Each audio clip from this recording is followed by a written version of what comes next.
Welcome back to another round of Stationeers.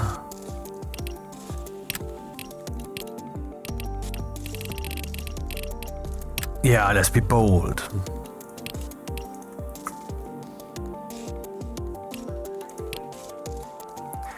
So, on the current beta, and possibly even on the main version, I don't know, I don't play that.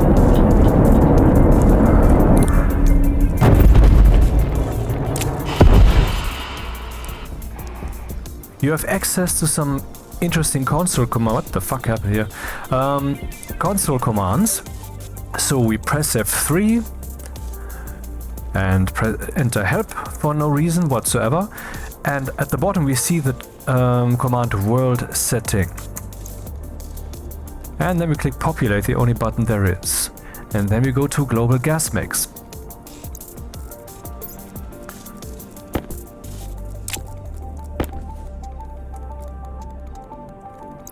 Hey, I want to turn this on.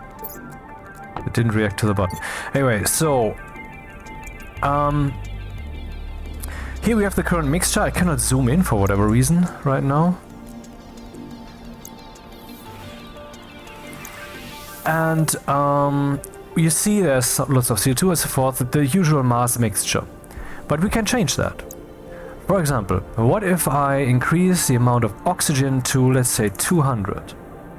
Immediately there's gas, we have higher pressure, it is colder, but didn't they say that CO2 is a greenhouse gas? Which is entirely plausible since it's transparent to a lot of spectrum of light, but intransparent to heat radiation, and everything deteriorates to heat. So if the sunlight heats the ground and then deteriorates to heat, infrared radiation is the response, and not much of that can escape. So it's kind of a membrane.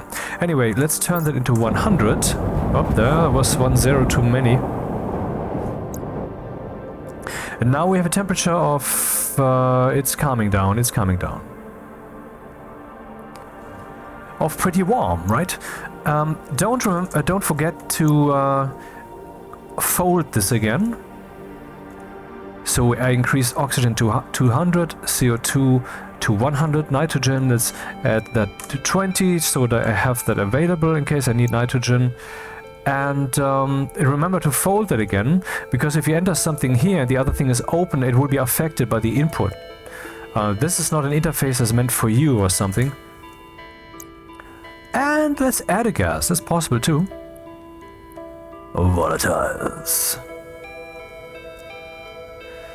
So now we have a lot of fun ingredients to play with, and best of all, yeah, this is actually breathable.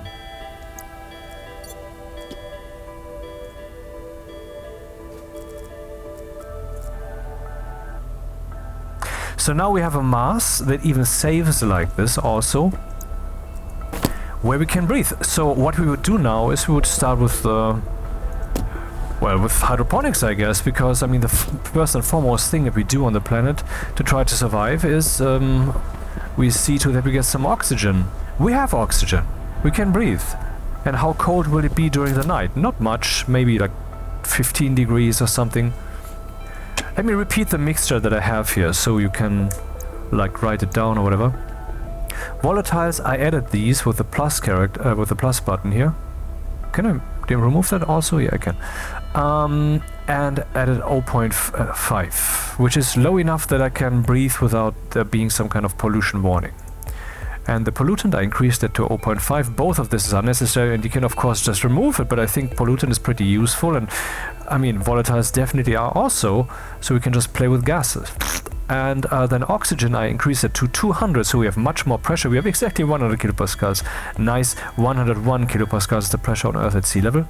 I increased nitrogen to 20, so we have plenty of that to play with. On Earth we have 80% nitrogen. And carbon dioxide we have like 0.4% or so. And here I gave 100, which is a lot of percentages, ratio of Thursday. So we have it relatively warm here, but that's not all. We can go further.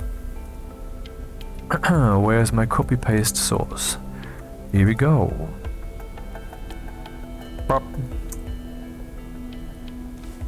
I mean, if you're going about terraforming this dude before we build something, why not go all out, right?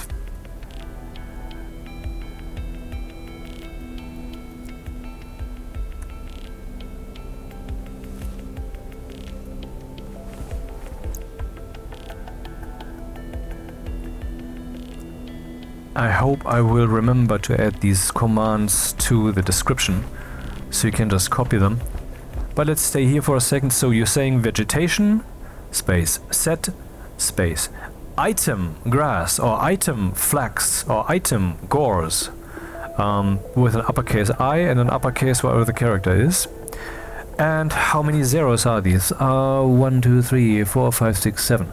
So 5 and 7 zeros. 1 and 2, 3, 6 zeros, and 1 and 5 zeros. I tried to balance this out before I started this video to give some nice dense vegetation, which is nicely mixed. And I think the calculation, the performance goes down a lot because all the grass that I added.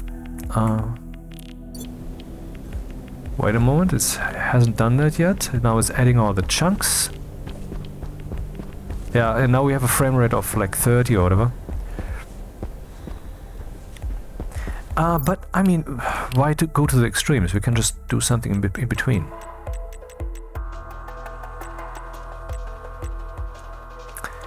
Of course.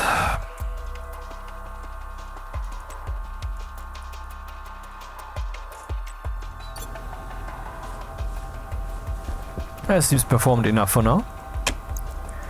So it's warm and sunny, and I will leave my suit on because it's the only light source I have right now.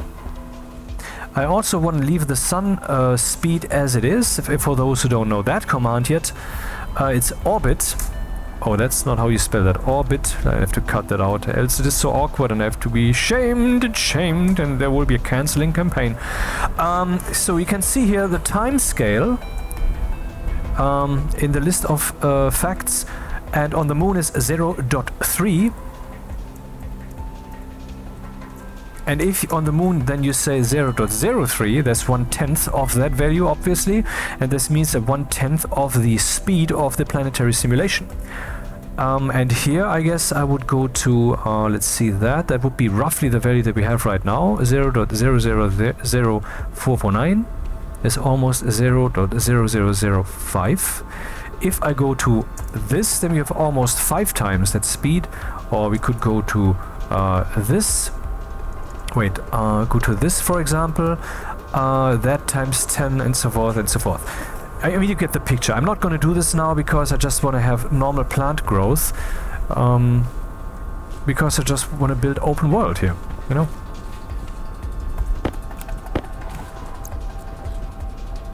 And I don't know how far I want to take this. I just wanted to show you that stuff and also experience it myself, since I have never played like this. And also I felt like I should, you know, like put out some content again. Oh, that sounds stupid, doesn't it? I was feeling a bit under the weather in the recent 1 or 2 weeks. Not like cold or whatever, but yeah, other problems. And it's not performing enough. And so I just didn't have the spirit to do anything. But I guess today I have. Oh. Damn. Is that hard, huh? Okay. So let's see where this gets us. First, a foundation.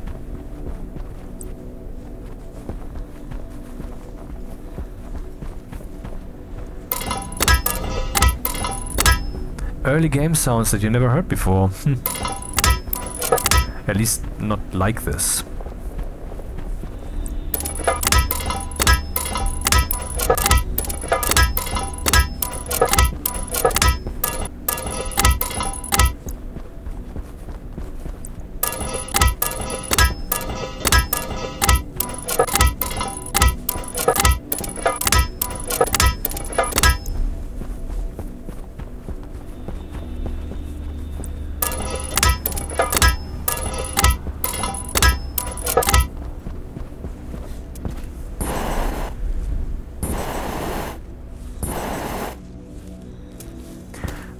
Now I would have like to weld plastic sheets into this so I can still see the ground.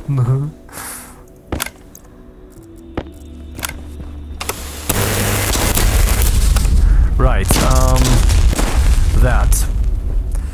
There are volatiles in the air, I guess I should have mentioned that.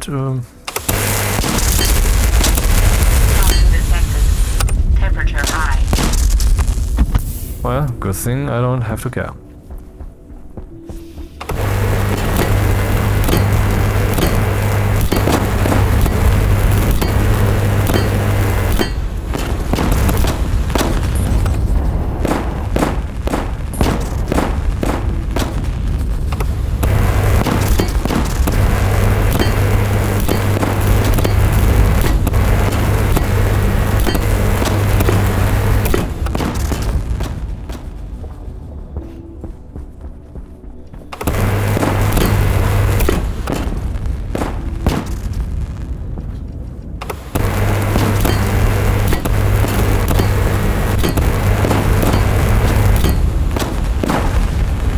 Yeah, that's blowing me around. Interesting.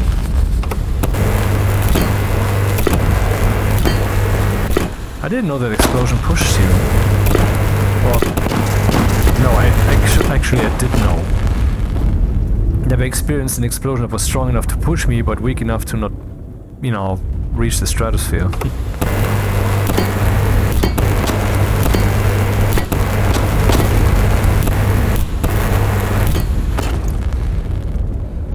Check.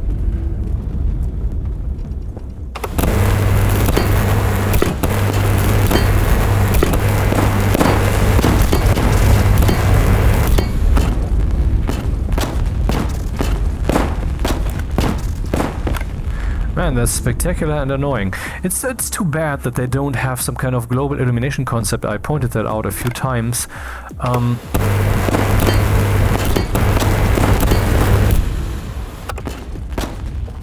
See, when I place a locker here, for example on Mars, during the day, and the sun is not shining straight into the locker,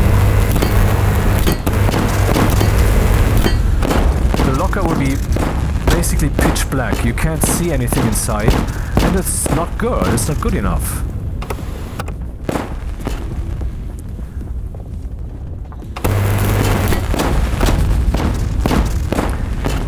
And the way they did that in Minecraft is they calculate the brightness of this field, of that field, and of that field, and then later they smoothed it out. They interpolated. So, I mean, would be cool if we had such a concept in addition to the normal lighting, because then wherever there is already some light, we could have some additional. I mean, maybe you don't know that every 3D render has some ambient light setting effect. This means over here, where it's currently completely black, on the moon it would not be completely black because the ambient light setting is not at 0. And so depending on how much light is in the vicinity, the ambient light setting of the particular area could be set according to the Minecraft grid, to the smoothed Minecraft grid. And then we could also have the effect that explosions of fire would cast some light, because then that would no longer be really a rendering performance issue. But I have never really written a 3D renderer or a lot of a 3D engine, so a 3D game. So maybe that's just bullshit. But I think, you know, I would really like the lighting to be better here. Hey, what happens if I do this?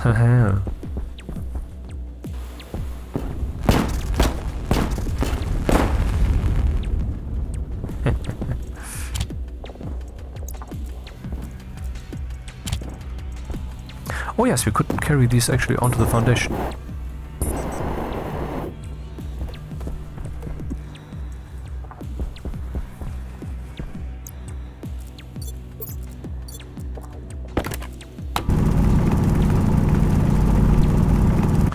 Yeah, how does this actually behave if we dig?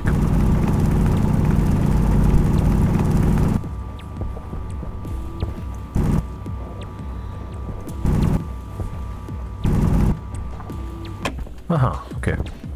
So it's basically just a logical texture. And And these plants, they are of course not part of the game Stationeers, but there will, I mean, at least as far as I understand, there will later be a terraforming expansion.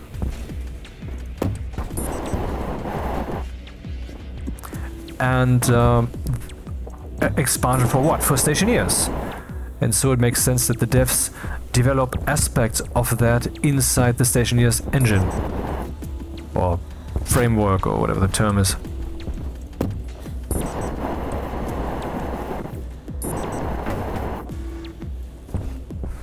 And I think there was a gas tank somewhere.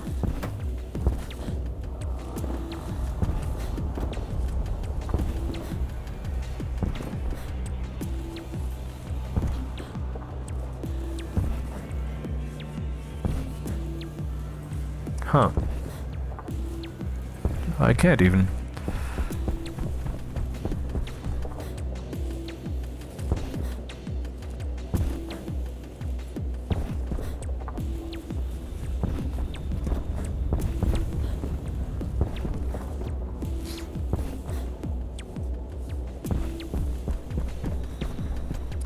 Well, then let's start with the planty stuff, right? Planty stuff, where are you? Of course, in the green box, yeah.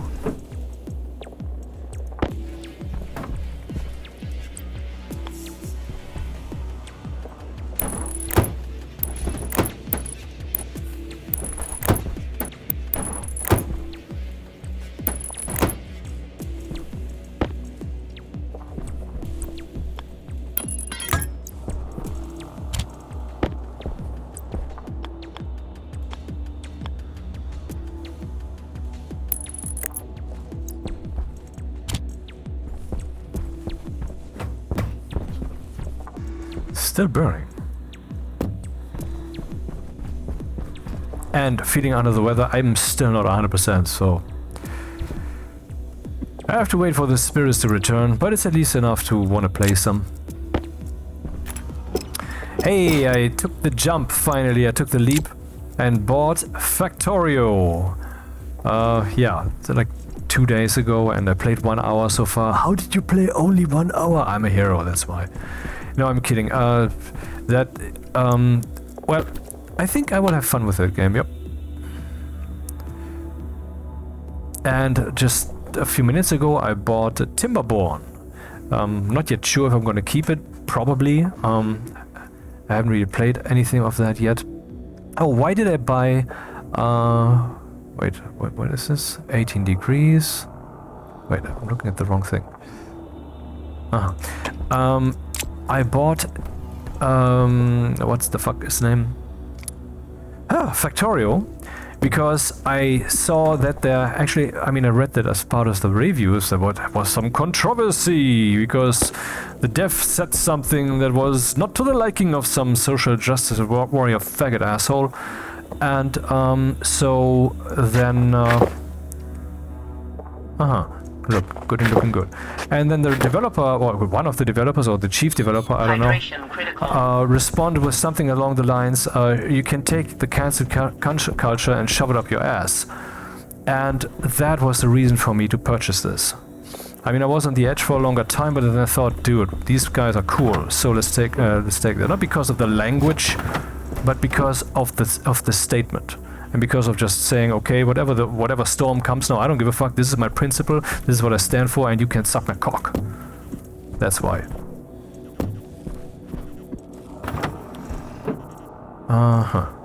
Okay, now we have some plants going. Oh, so, game over. We're done. Yep. Nothing more to do. End game.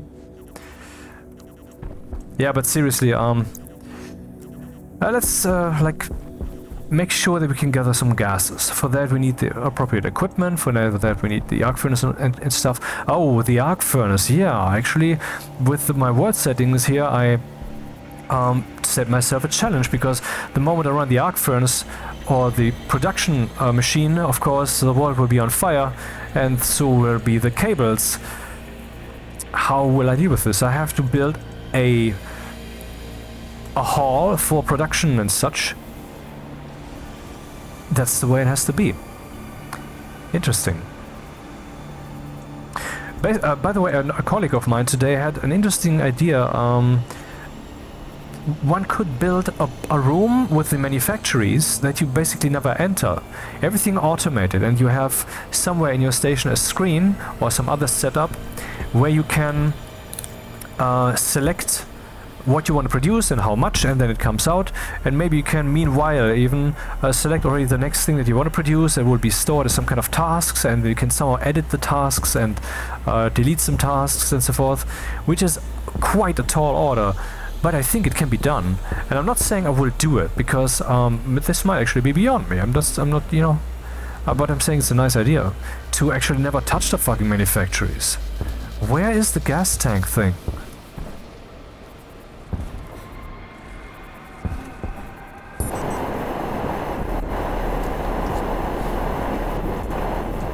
Oh, I see what the problem is.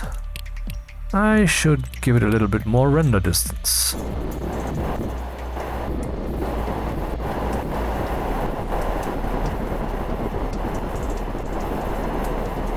Oh man, bad frame rate. It's particularly the high amount of grass that I placed with that command. I can't see it, man. Where is it? There was a whole tank here, a portable tank of fuel gas, and now it's not there. Not that I need it, because I can suck it straight from the atmosphere, but still. Huh. Okay. I guess I lost it. Huh. What's this? Funny.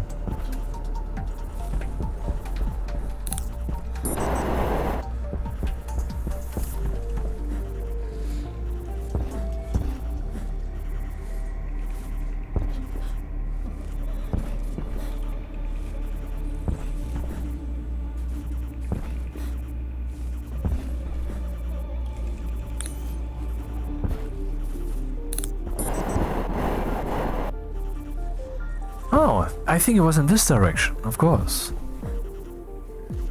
It would be near this thing. And there it is. Great, we found it. Which means I can turn the frame rate killer off again.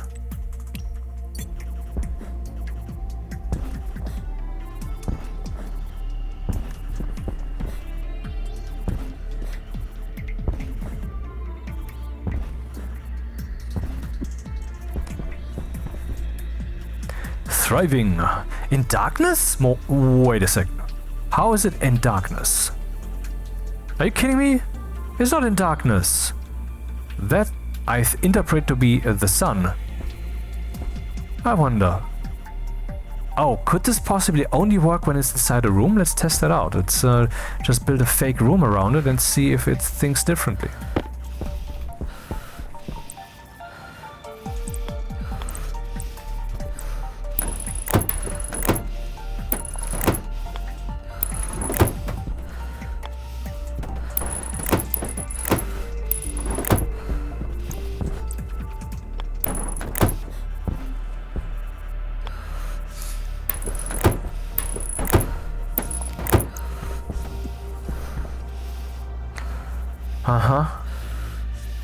I mean, now with this counts as being in a room. See, world, jump, fall, room, jump.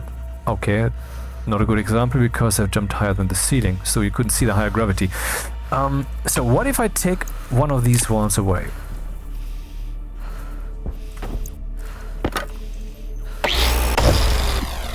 So we're no longer inside a room.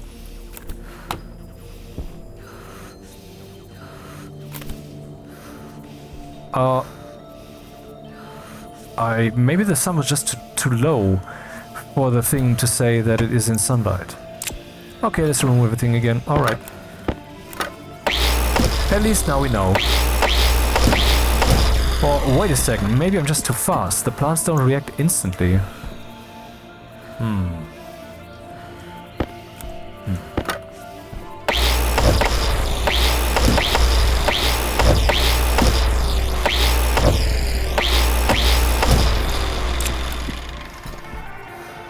No, everything's fine. Okay, I need to drink something. How will I make that happen?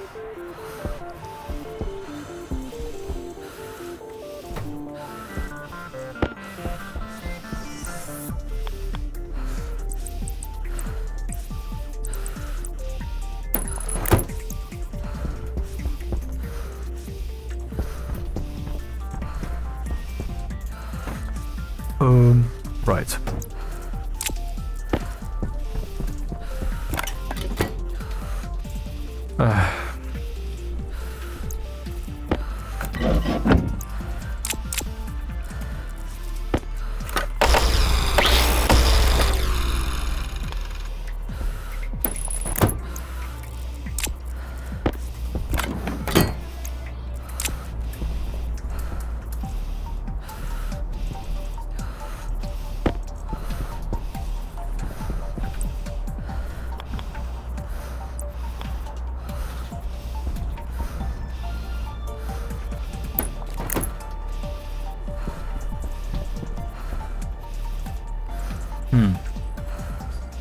I want to put in bottles, but are there any? Oh yeah, of course. There are bottles, plenty. Some of them, for example.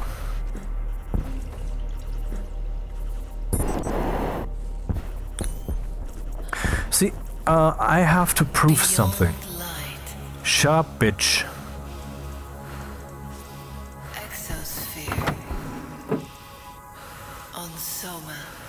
Where are the things that I brought? Are they still lying in the grass somewhere here?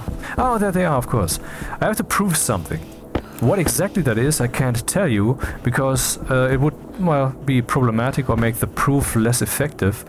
It is related to fantasy that people have of other people, particularly of me, and it is related to guilt and accusation. It is related to Jesus also, to the metaphorical Jesus. To the guy who sees everybody attack each other and accuse each other, and then he's saying something that I interpret to mean, dude, you don't know shit. You can't accuse without actual knowledge. Health low. Without actual knowledge of good and evil. If you don't know what good and what right and wrong is, then who are you to even accuse anyone? I mean, if you accuse someone who is innocent, or if you make a statement of fact, even though, you know, a claim that is of significance, even though you don't really know whether it's true, in both cases, you're committing a violation. How is that not clear? But no, he wrote in the sand and then eventually said, okay, those without guilt, those shall throw the first stone. And the only way for people to learn, in my opinion, is experience. Often that's pain, because people are inherently stupid. I don't know why really, but... And I wish it wasn't so, you know, I'm not celebrating this exactly, but it's fact. And so to teach people, you don't tell them shit, you let them experience shit. You have to give them a reality in which they will find the answers that their brain is too primitive, or rather too unwilling to find. Maybe I should drink something. The helmet is closed. Oh man, I'm completely missing out on the game. Hunger, caution. And that's why I said that faggot-ass social justice warrior piece of dog shit. And things like that. Because I will prove something, I will demonstrate something, and I will teach something. You cannot see what that is yet because you haven't yet learned what that is. Or maybe you have learned it and you don't give a fuck, and so you're not also mentally, informationally exposed to it, so you don't give a fuck. So again, you don't know what that might be. And it doesn't matter. What matters is that the right thing happens, and that I contribute to it happening. Okay, so what's the plan here? Now we have plants. They are thriving towards fruiting, and I should put up the solar panels and some electrics. Where will those be? I don't know, I mean, maybe I should have built this, at the center. I will just put up some more of these frames if I find them. Such offensive, problematic, like problematic. See, that's one of those problems with folk who want to rule when they're so ill-equipped to do that. They're using abstractions, which gives them power, which is right. It's of course the right thing to do. Adolescents, young people, they learn a lot. They learn to use abstractions a lot. I mean, you have to learn the world, and understanding it in abstracts gives you a much greater speed in understanding it, and using these abstractions in decision making and speech gives you much more power. So you're no longer the baby that's helplessly waiting for someone to change its diapers, but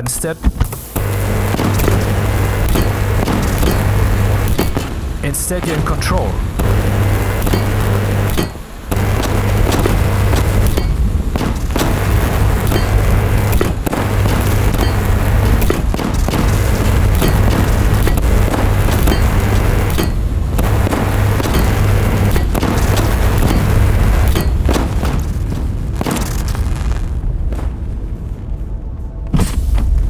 Particularly when you band together with others.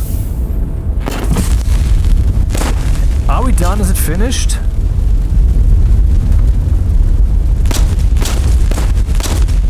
God damn, what's happening?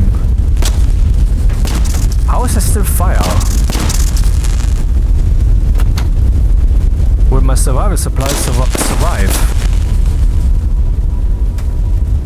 Oh, I think I understand. No! This is hilarious. I think what's happening is this. When I earlier caused some fires, they eventually died out because there's only the planet and there can only be so much simulation. But now that there's some station foundation, there's a reason for the simulation to keep going, and so the fire keeps going. I would assume that that's the case. So I have to save my combustibles to a place where fire would not stay. It's still burning. What about the plants? Oh, they're thriving. No, never mind.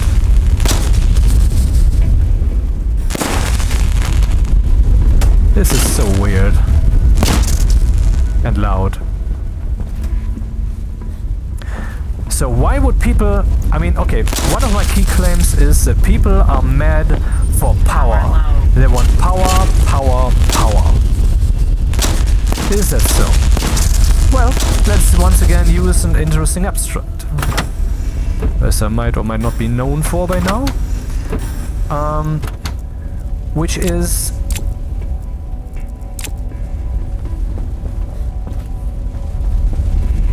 if I find that people are madly trying to get power, to become powerful, and I dislike that. What is that? That feeling, even if I don't express it, even if I don't act upon it, that's a will. That will I might not ever act upon, but it's a will, it's there.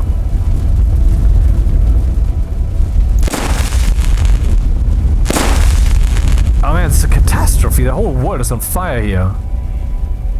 I guess after all I have to build something here. The fire doesn't stop. This is so fucked up. Help me!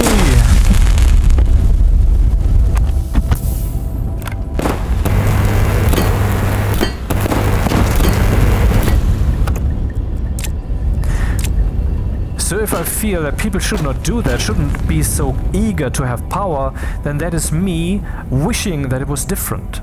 Or were different, that it were different.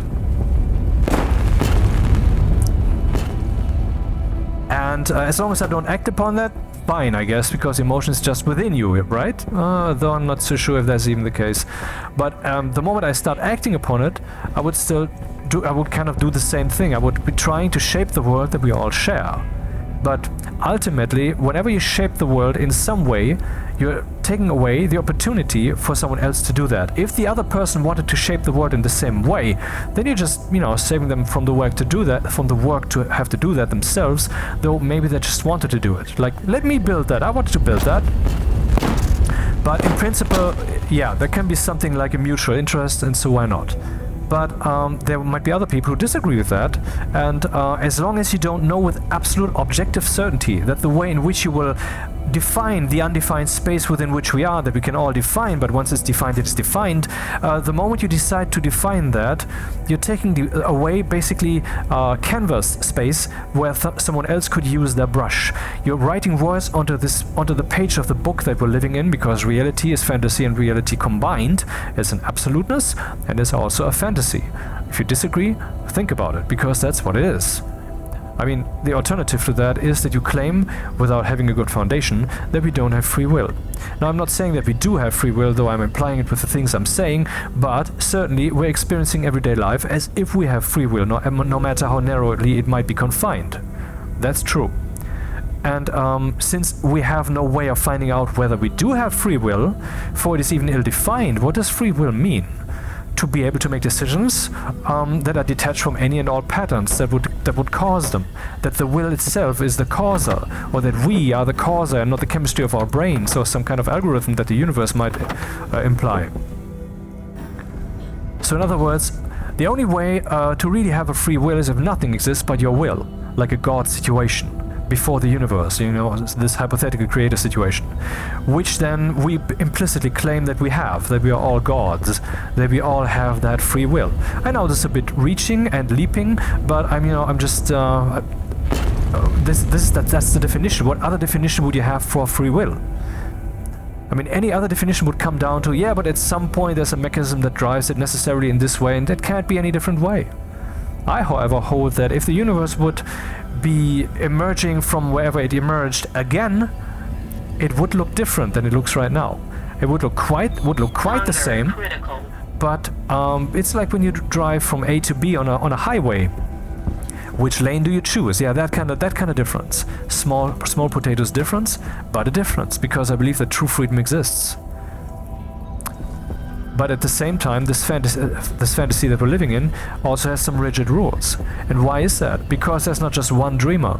There's not just me. There's not just you. There's the both of us and more. And that lets emerge an objective situation. See also the film, what's his face? Inception, which kind of captures that well, though they did not explicitly phrase it like that. What the fuck will I do about this? I guess I have to build a box around this again, which I find pretty annoying, man. How do I ever stop this fire, if not by, I don't know, purifying the air here, and for that I need a box again. I hate that. Oh well, so let's get some electricity going.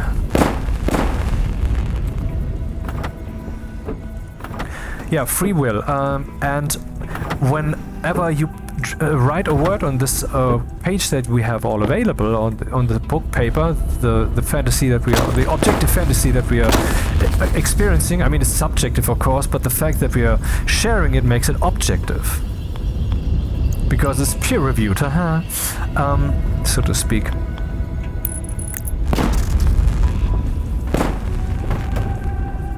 The moment you do that, you're taking away space on that page for someone else to do the same, whatever they would have written. Do you have the right to do that? I mean, imagine it like real estate. Let's say we have finally found a new continent, and we know with certainty that's the last continent on this planet, and it's not yet conquered, and there are no Native Americans or something. It's just free. And now we stake our claims. You see what I'm saying, right? At some point, everything will be coruscant. Everything will be the city. Everything will be the defined place. Something like the undefined will have gone forever. And the same happens to whenever you define something about reality. You're taking away the undefined that someone else could have defined instead. So what you're doing is you're taking away their freedom of will. To a small degree, maybe, but you're doing that. And if I would take away your free will in a way that you would notice and would emotionally object to, would you not say, that is wrong of me to do? Maybe you wouldn't say it, but you would think it. And I think we would both have to agree that's the truth, isn't it? Taking away someone else's free will is wrong. The question is, where is the threshold where we could say, don't, let's not be so precise about that. There needs to be a little bit of leniency there, maybe. But are you sure about that? I mean, it's an endless rabbit hole of, are you sure enough to potentially violate someone else? Living in sin, basically. And when people, particularly inexperienced people, new people, adolescents, teenagers, use abstractions to carve out their little corner of reality with some fervor, because they're also relatively relentless. When they do that, they are doing it with not enough experience to be sure that what they're doing isn't possibly detrimental, but they also don't give a fuck, because, I mean, some of the thoughts I present here will just seem ridiculous to you. You have never thought about them, because, and you would tell yourself, and me, if you would argue actually about that, that the reason that you never thought about them is that they're just too dumb to ever be actually pursued. Or they have not been pursued because the potential implications are too unpleasant. And that's something I don't do. When I find something emotionally unpleasant, I take that as, I wouldn't say as a challenge, I don't leap for it, I'm not a pain seeker, but I know that that can be a compass that shows me undiscovered country. Because for the very reason that I described, that people would not be likely to go there. And how can you carve out a niche in this so conquered world these days, if not by going where no one has gone before?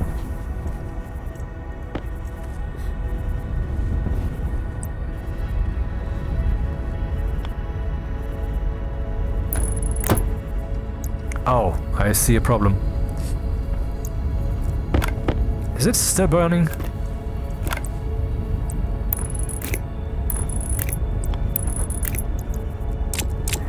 How are my potatoes doing?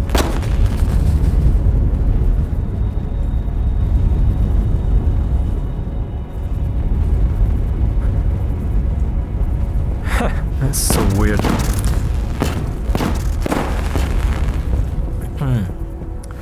Well, I guess I have to build a box around that, but first I will build some other things.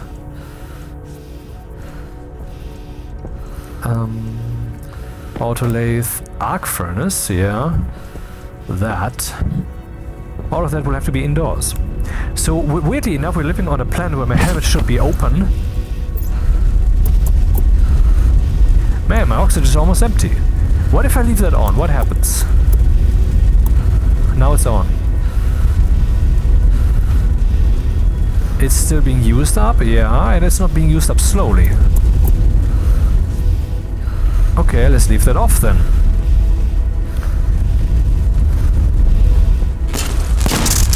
Shut up!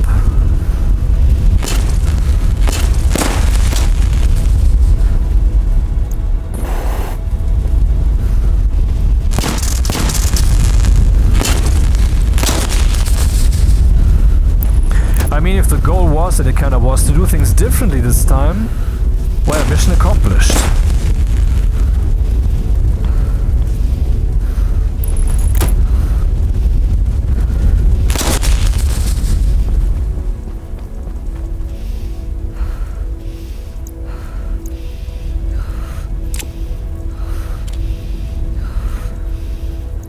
Alright. I guess I'm hungry.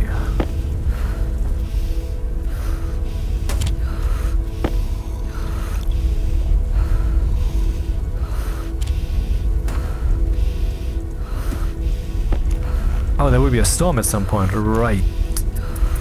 And it's day 2 already, because I refuse to change the day-night cycle speed. Now what?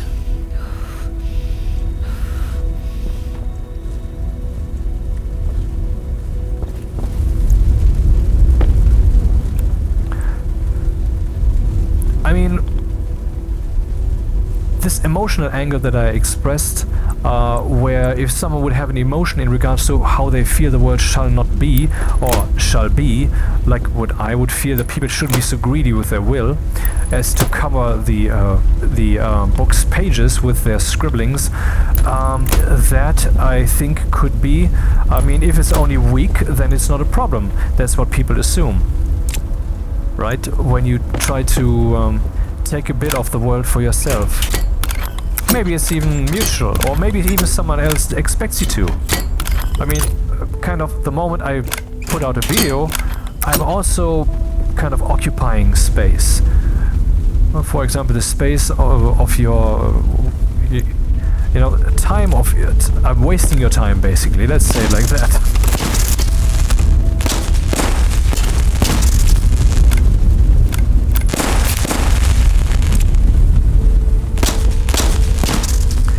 I mean, in that way, someone might take offense.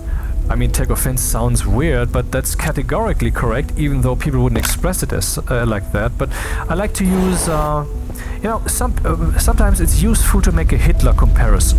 Why? Because Temperature high. Toxin detected. Because Hitler is such a beautifully clear example of evil and wrong and all of that. It's uh-oh.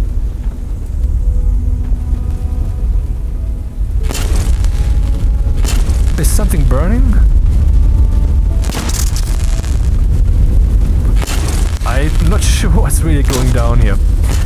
And so, in the same way that sometimes the Hitler comparison can be useful to make a thing crystal clear, if people don't get stupidly hung up on that whole Hitler thing. Are you comparing me to Hitler?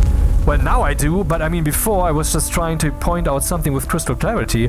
And in the same way, I like to use language sometimes that might be too strong, like taking offense. Like I just said, take offense when I actually don't know what that was. Yeah, when I would put out a video that is not of high enough entertainment value, and then you watch that and I just mispronounced, and then you think, wasted my time, asshole. Which is not what you think, but you would feel slightly ruffled maybe, and would possibly avoid this channel in the future. And I will now not use that opportunity to speak the usual 3 phrases, because I think everybody who does so is stupid. Yeah. Why is my life support not being used? Oh, because the sun is out, that's why. That's good, I guess.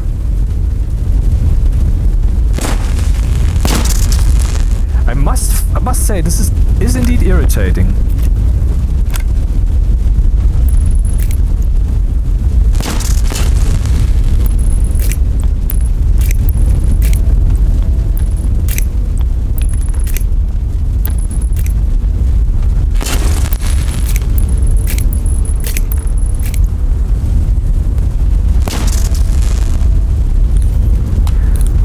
Bright day, but absolute darkness here. It doesn't fly, man. There should be some ambient brightness here. I mean, can't Rocketworks at least say that during the day on Mars the ambient brightness is higher than during the night? Maybe they even did so but forgot something, and so there's a bug and no one really noticed, because it would certainly be an obscure one, wouldn't it be?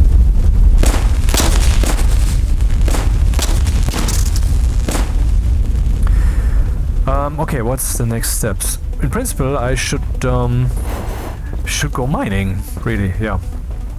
We need the usual stuff, the iron. Oh. How will I find anything in this clutter?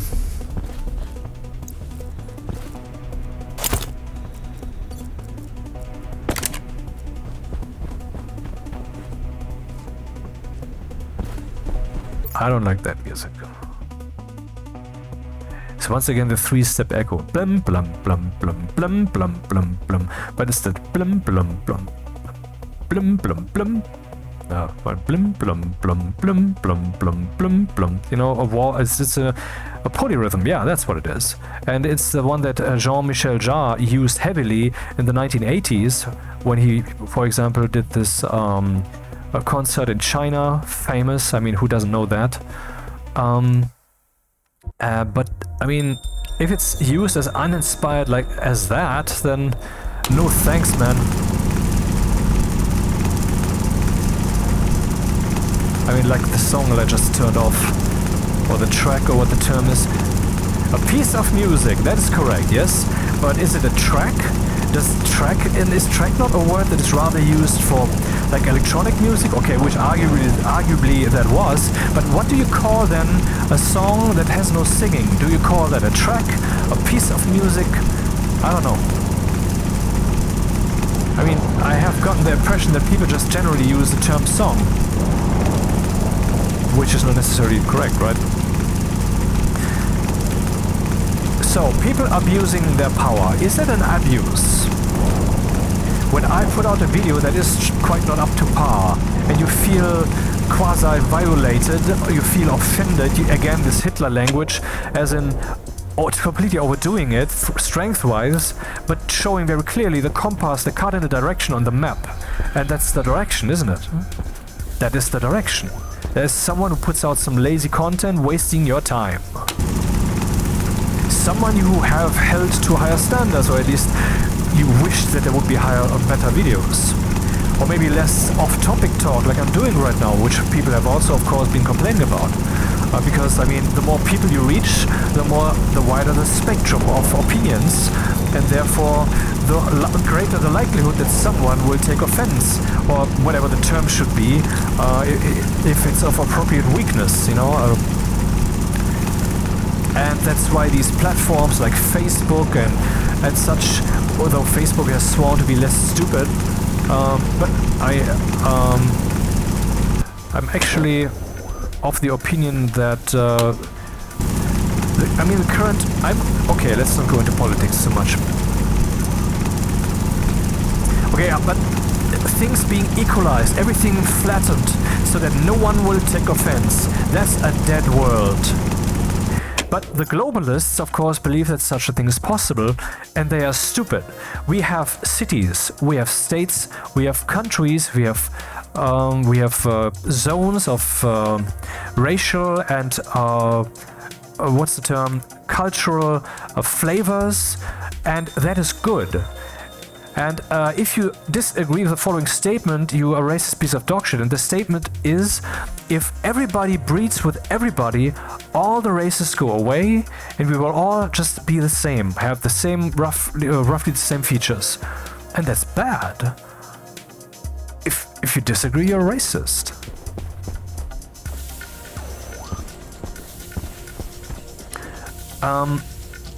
And just mixing everything together, interests, for example. When you think about Facebook and people posting stuff there, let's not offend anyone, so everybody has to roughly play by the same narrow rules. You cannot take this, you cannot say this, you cannot say that. Dude, that attitude may be appropriate in a world where we have found the objective truth of the correct coexistence and are actually capable of implementing it. That is where that may be appropriate. But as long as we haven't found that yet, we need to pursue, we need to investigate, we need to think. And the thinking doesn't take place in your head or in my head, it takes place in the collective head. And the collective head are the neurons, the neuron that I am, the neuron that you are. They need to be wired with each other, they need to connect, they need to communicate, and this means they also need to offend each other.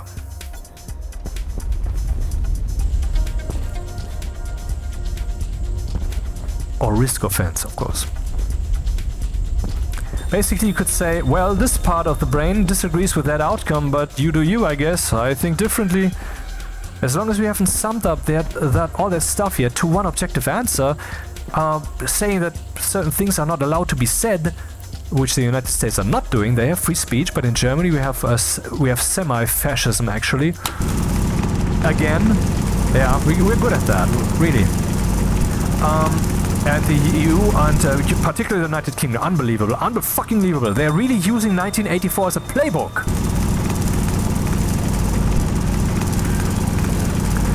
As long as we haven't found that yet, we must allow any and all things to be said. As long as, I mean, Okay, let's say this. If I would go step up to you and kill you, that would be the destruction of the neuron and would therefore be detrimental to the brain's functionality, to the truth finding. Now, there are many reasons for me or anyone else not to kill you or anyone else, but that is at least one valid reason. And one is enough. So, but what if I do something to you where you would say, dude, what the fuck? Then that may be wrong, but maybe there shouldn't be some, I mean, the moment the state, or maybe some collective mob, which by the manifestation power that they wield could be the same thing, like the state sending the police after you, they would wield manifestation power, which is basically God power. They're carving your reality and you have to take that shape that they carve for you. That is taking it too far. You cannot take it that far as long as you really know that it's really wrong, and none of you have any inkling of what right and wrong really means. There are some certain foundations that we can say. For example, innocent, completely helpless people, particularly newborns and such, off limits. Of course, what have they ever done? But in principle, I'm saying right and wrong. Do we know that really yet? I mean, when I say things like you shall not reach for too much power with your ill abstractions as a youth, I mean, okay, let's say this. I'm standing here on this planet and I'm pointing upwards to the sky.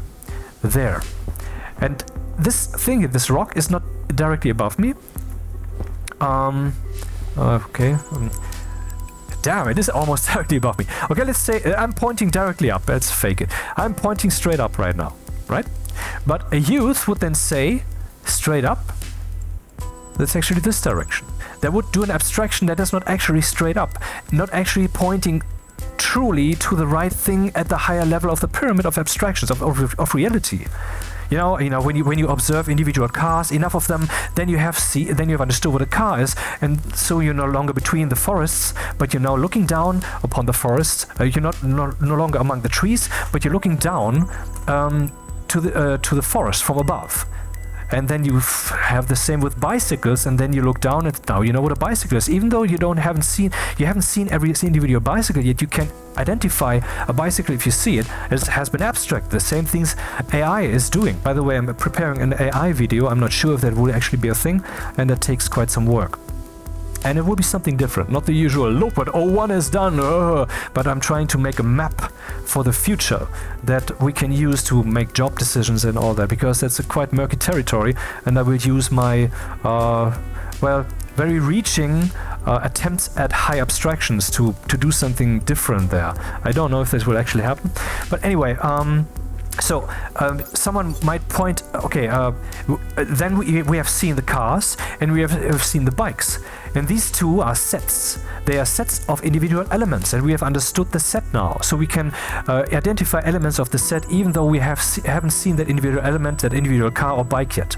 But if we now zoom out and realize we have vehicles of the type car and we have vehicles of the type bike here, then we can say, hey, if we see enough different vehicles, then we can actually understand what a vehicle is. We have abstracted that too. So these sets, they were also trees. And now we have flown higher up, and now we're looking down at that forest. And we have, to abstract that correctly, we have to aim straight up, not diagonally. But young people who don't have much experience yet, but much eagerness, and have learned the power of abstraction, particularly collectively, they are eager to, they would rather reach, not just young people, but that they are particularly prone to that. And then we have a powerful entity there, not like a president or something, but still powerful, molding, shaping the world, affecting the world, and affecting the world in a bad way. This though causes data points, which other people perceive, which lends them to learn and abstract. And then where will they point? They might be pointing straight up, but they would be pointing up straight up from the askew shoulders of the giants that came before them, so to speak. Not good. Only the truth shall reign. If you disagree, then you are basically saying, no, the truth about this shall be... See? When I say only the truth shall reign, and you say, well, is that really so? Then you are asking for the truth. So let's say this. The truth is fucking important.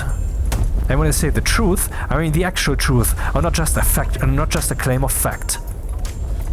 Maybe I should play the fucking game for a change, right? Okay, I need the screwdriver. Wire this up.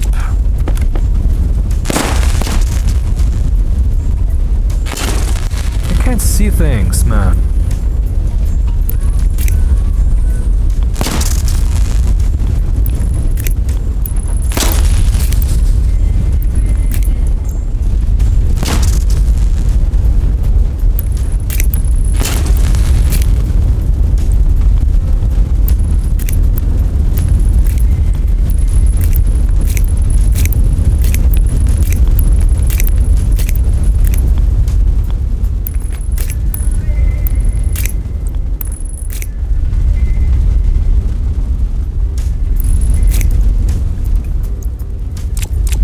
By the way, I haven't saved yet. I will now quit out of the game. And since it takes some time to reboot, I will pause. So, loaded up the game again. Let's first see if our atmospheric composition is the same. Oh, and the plants. Yes, the plants are also the same. It's deep dark night. We have 18 degrees. So yeah, nice gas mixture there. Maybe we could leave out the volatiles next time. But I like the idea to just be able to pump that stuff into my tanks right from the atmosphere. And also now we have this. Oh, the fire is over. Huh. Okay, for now at least. And now we have this nice challenge of I mean, how do we start under these circumstances? For example, I need to use this dude here, but I think it will be incendiary, so now what?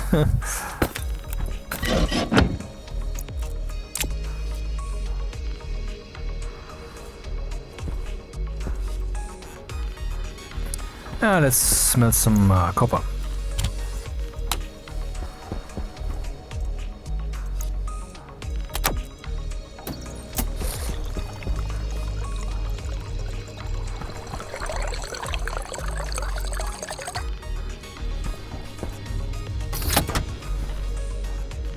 Oh, that works?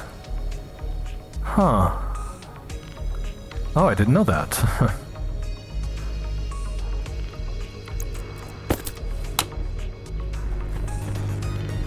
Toxin detected. Okay. Cool. I'll just leave it like that for now. But the autolates should actually spark the air again, I think. Well, I guess we first need to gather some resources and smelt them. I wonder if I can dare to put my things back here. I will not do this for now, but at some point I will have to. And I guess I will box at least a big part of this in. Yep.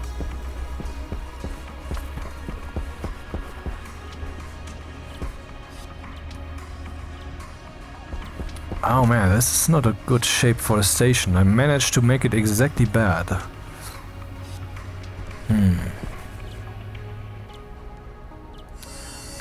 So I will just box in everything, whatever. Again with the glass windows, huh? The iron windows. Might just make it a bit higher.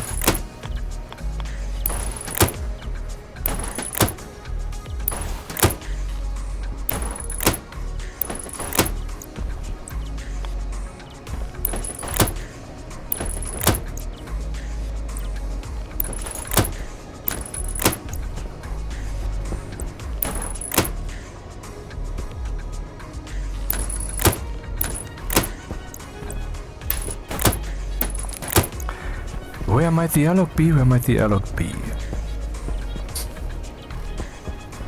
Here. And I would say straight. So we have it not round the corner, but first straight and then round the corner. Just, you know, for a different flavor.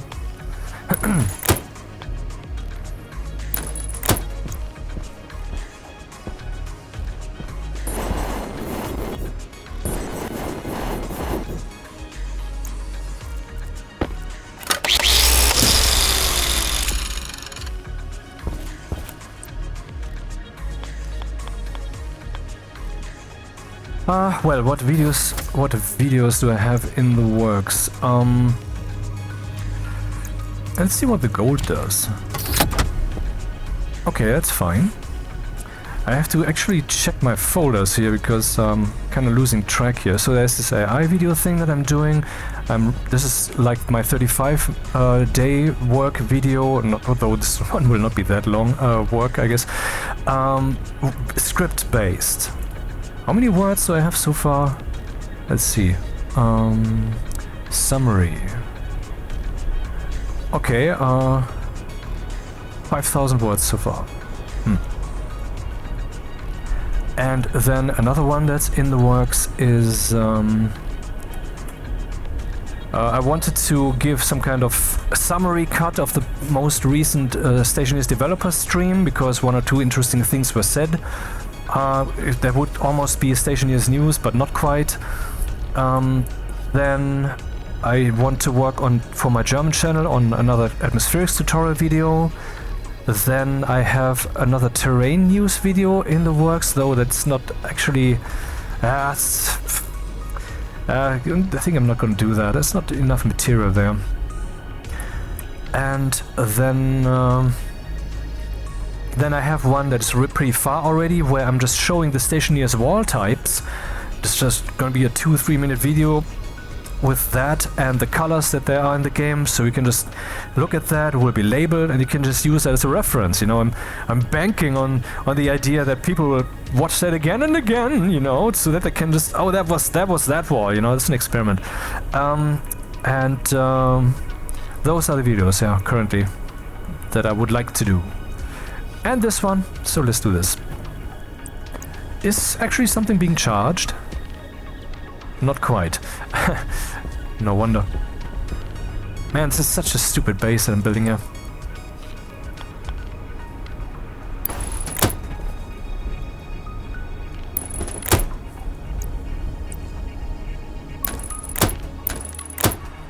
What? Don't flicker, it irritates me. Don't you dare irritate me! Oh, no.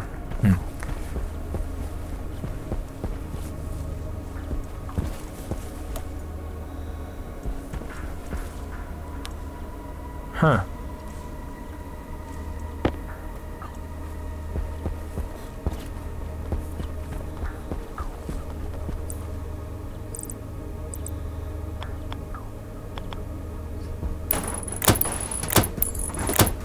Do you know that there's actually a law since August in 2024, so it's like 4 months old or 5 months old, in the EU that prohibits company employees in the EU from using AI unless they have been trained to do so. Congratulations, EU and Germany, you stupid piece of faggot dog shits. You managed to create once again more destruction for our industry, and that's of course what the consequence would be. I mean, you can say, well, then just do the training, but it slows us down, man. It will slow us down. Other people who don't have those kinds of regulations, they will just, you know, step on the gas and leave us behind, which they're already doing because of our stupid energy politics. Do you have any idea how much money I'm paying for the electricity here? It's unbelievable. And that on top of us having the most expensive state TV, state radio system in the world.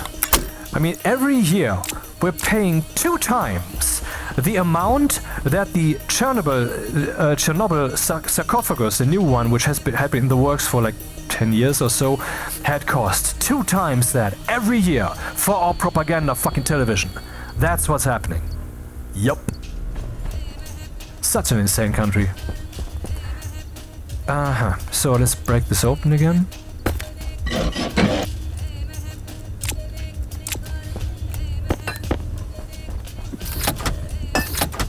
And I don't know if I can already make another manufactory like the electronics printer. I cannot, for I need iron. I have iron. But now I have to go mining again.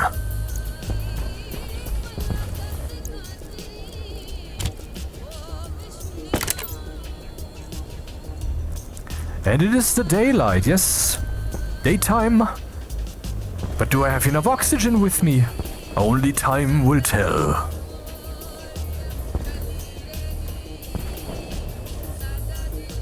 Huh.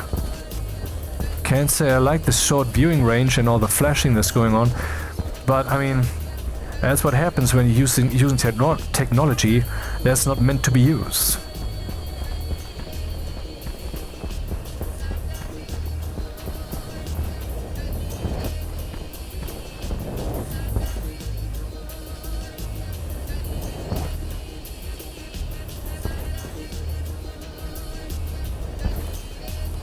So basically, if you're doing that what I have done, more or less, then you're playing on a modded world.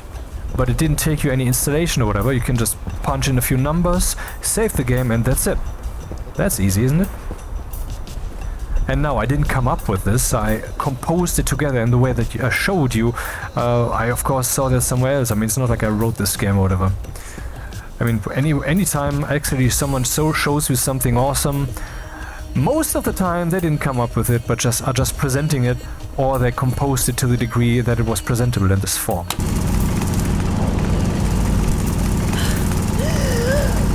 The fuck? Hydration critical.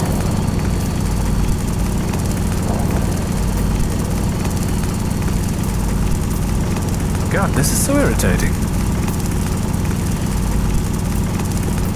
I mean, I almost have to put a flashing lights warning at the beginning of the video, huh? I mean, a person watching gaming videos on YouTube who has this sensitivity to flashing lights, I don't know what they're doing. Also, excuse me, if there's a flashing light warning at the beginning, for example, of games or films, that refers not just to light turning on, or light turning on and light turning off again in a certain time frame. So we're talking about a certain rhythm, for example. I mean, why is music so interesting to us?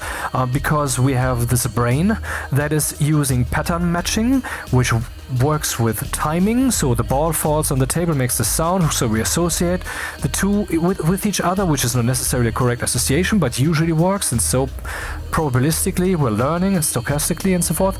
And in this way, then we can the brain is always doing that, and then when we're listening to music, those circuits are in play, and maybe it's really, I mean, often we learn something that is not true, and then the brain will unlearn that.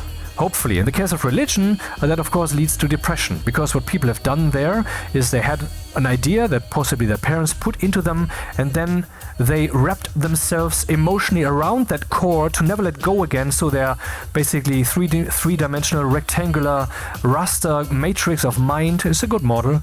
It is now twirled up and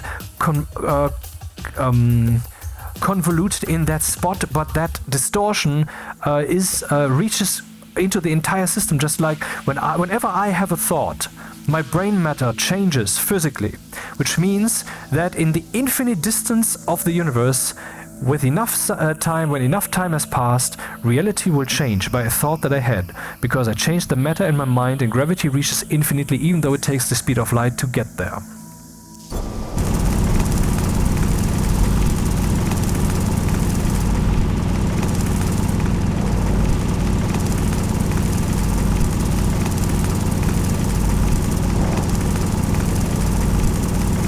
No more iron? There's more iron.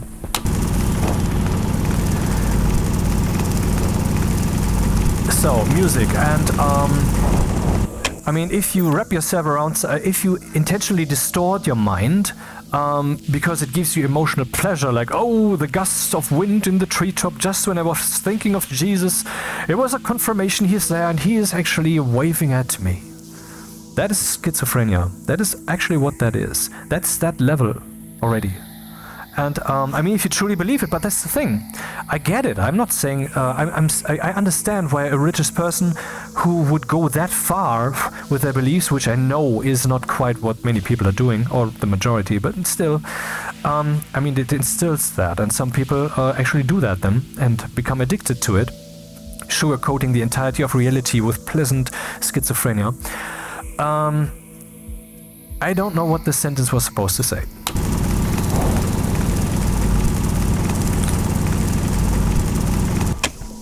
300-ish should be the station. Yep, okay.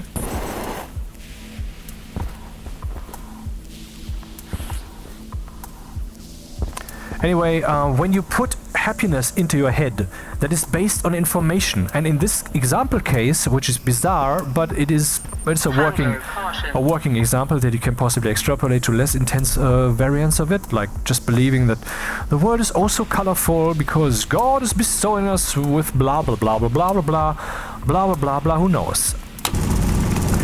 In that moment, you're creating happiness based upon information. That information that you're putting in your head, though, is false.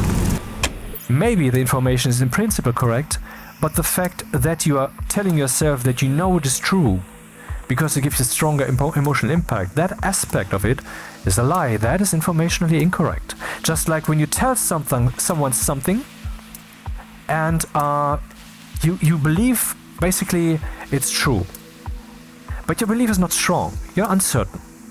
But you're expressing it towards them as if you are really certain. In that moment, you are lying. For you are communicating information to the other person that you know is not true. Your certainty is not that certainty that you're expressing.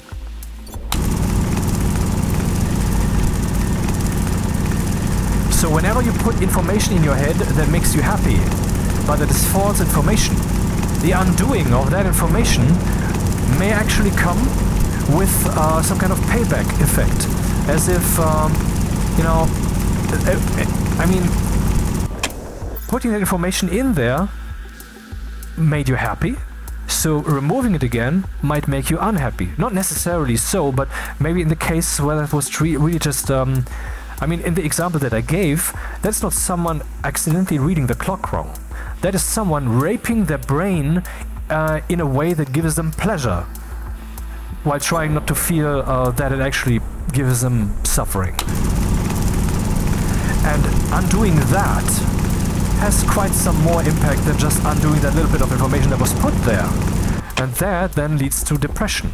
And so if someone brings up very strong arguments against religion, and I'm not saying that the religions are wrong, maybe Christianity is true, maybe Islam is true, I don't know. But the way they are going about their epistemology, the way they are coming to their supposed knowledge, that is all dog shit. That's all complete dog shit, man.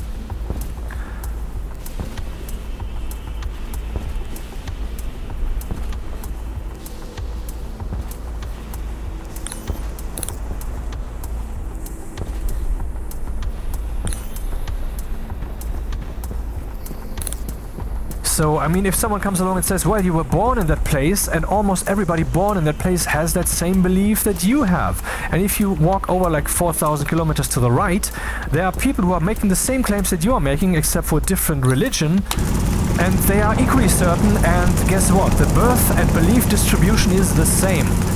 Does that speak to you, what I just expressed? Does it or doesn't it? Because if it doesn't, we have an entirely different problem. Wait, we do have that problem because the people don't want to see it.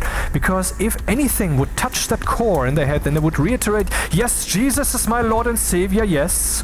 Because in that moment, when they utter it, when they cast that with words into the world, it is as if it becomes more real, and then they can believe it more, but it was just more delusion, the delusion of certainty, even though the belief itself might be true, which I'm pretty convinced it's not, but that's a different story. So they're trying to protect that distortion in their mind from ever being unwrapped, for suffering lies beyond that wall of realization. Why? Because the Great Depression. And so they wrap more around that, like flat earthers do, seriously, if someone is religious for the purpose of experiencing that kind of pleasure, then the best religion they can possibly follow is that of flat earthism.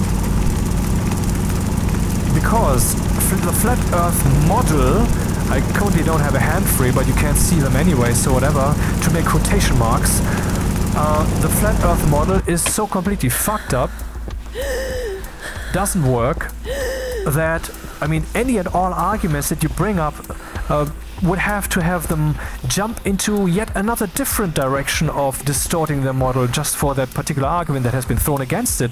That model is basically so alive it's a monster. And so if they really believe that, and then I mean they have to invent all kinds of new shit. And in addition to that, this idea that they are superior to the rest of the world, for everybody is believing wrong shit, but they are the enlightened ones. And seriously, if you think about it for a moment, the idea that Earth is maybe a flat plane, and that indeed maybe certain things, have you seen that for yourself? Have you been there? And then some other arguments that bring up, which are very easily debunked if you think about it a bit, but you can have moments of weakness where you, and then that can actually be an exhilarating moment when you imagine the world is actually under a dome, and it is in the hands of God, and the sky and stars is all a projection beyond this glass dome, and the sun's right up there with you, and all of that insanity. That is a beautiful moment, just like exploring a solipsism, basically the idea that you are the only mind in existence and everybody else is just, you know, like a philosophical zombie. They're animated, they're basically an AI, because no matter how good AI will ever be, it will never have experience. Never. It can't. It's impossible. You need a soul for that. And when I say soul, I mean the machinery of our perception. Okay, maybe I'm going too far with this. Perception, consciousness is not an emergent property. Self-reflection is an emergent property. But okay, I wait, mankind, I wait.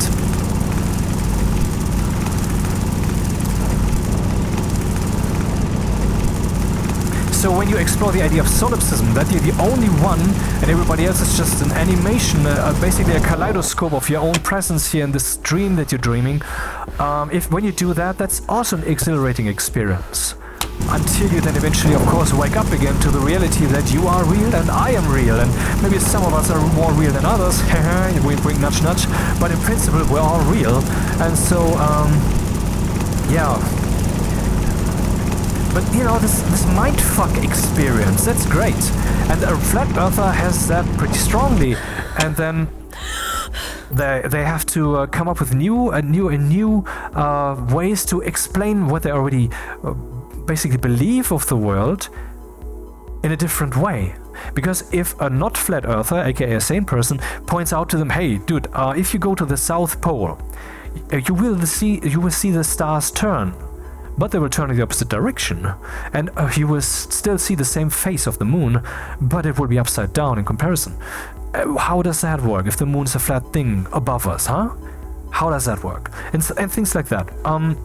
If you point that out to them, they will have to bend their mind out of shape even further to come up with yet another novelty explanation, though of course, like all the others that they have, one that is not actually logically connected to the rest of themselves. Basically, they have made it a pleasure cruise to abandon their own sanity, and that is the most extreme version of what religion generally does. Yep. So am I an atheist? No, I'm a theist, but I'm not religious. That's a difference. I have a God model. I have a model of the world that is theistic. And no, there is no God that I pray to. I believe everybody is God. Like, I am God himself, the creator of the universe. You are God himself, the creator of the universe. Everybody is. But okay, I don't want to go there. That's not where I wanted to head. Well, I have some iron to smelt, I guess.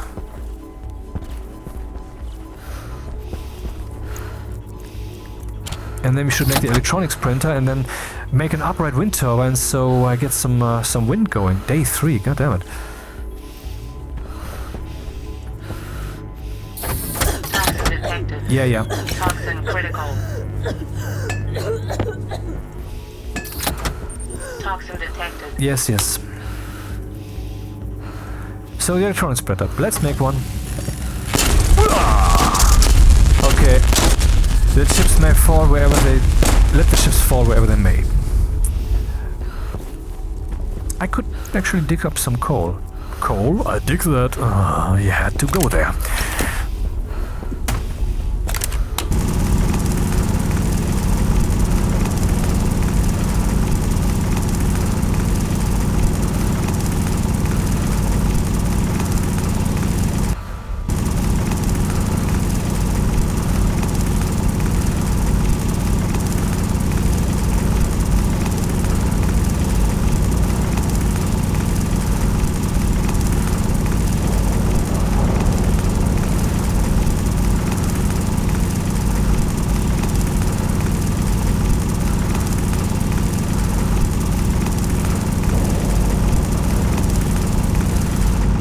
You may think that the distribution of grass and other plants here is random, because if I dig here, suddenly this thing is there, and suddenly that's there.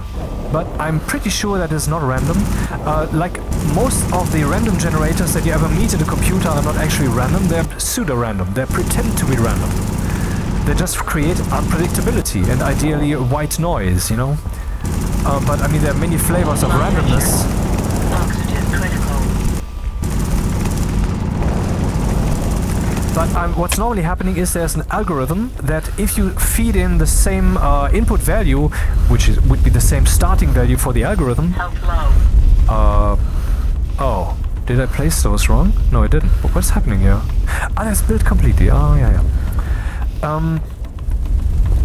Then the same outcome will happen, so you will get the same random numbers. And that's something that game developers use to distribute things in a randomish way, for example a star background in an endless scrolling game. And when you return to that same spot...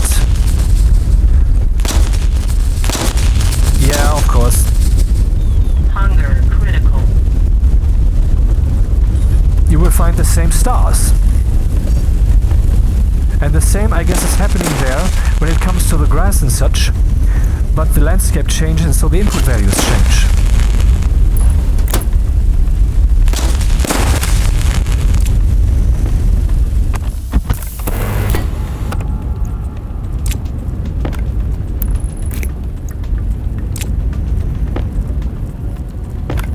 Oxygen low. All right. Oxygen critical. There was something, wasn't there?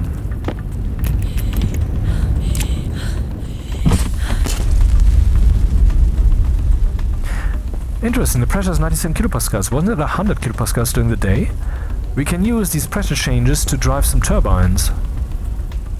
And I mean, not just the wind, but you know, these flat wall kind of things, which look like this wall, except they don't look like this wall, like this rectangle. They are this round, flat turbine thing.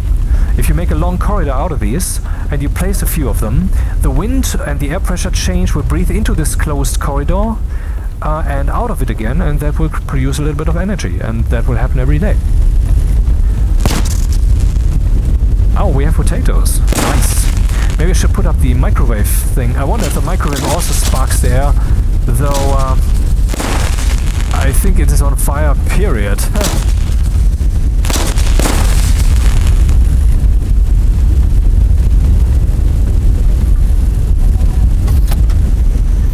Anything burning? Anything being destroyed? No. I mean, it's just on the threshold, I guess, between being super obnoxious, oxygenoxious, and not destroying anything, but my patience. Alright, there's cables up then. Ah, I don't have enough cables. Well, let's make some cables then.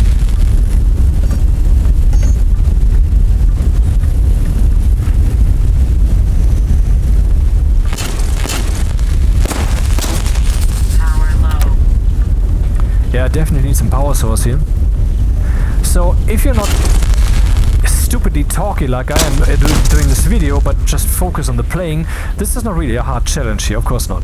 But it is slightly challenging. Slightly. I could just play the usual thing, of course. Just close up the box and forget the atmosphere out there. Yeah, of course. But wouldn't that be boring? We have this setup. Oh man, everything is just... it's all insanity. Look at this.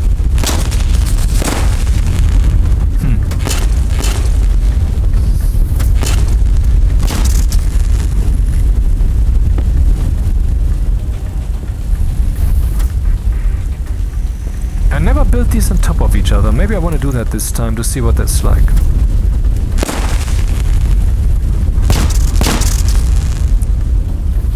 I wonder if this might be an eternal feedback loop. Like, this gives it reason to keep burning here, because there's an object. The burning transports the thing. So the fire itself and the reason for it still being there travels, and then eventually my stuff is gone. A firestorm. Maybe.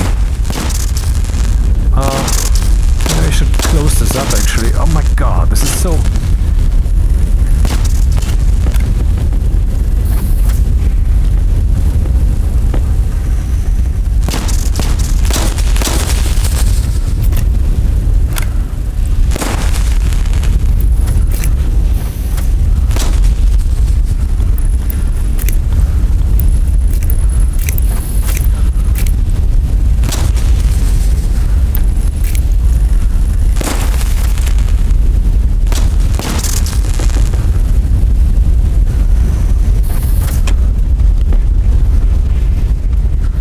of course.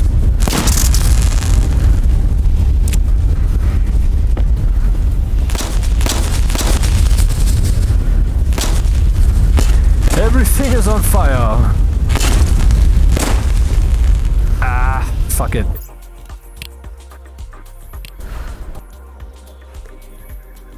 Still on fire?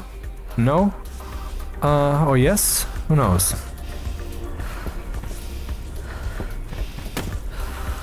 Oh, I need to eat. Well, let's just eat a potato then.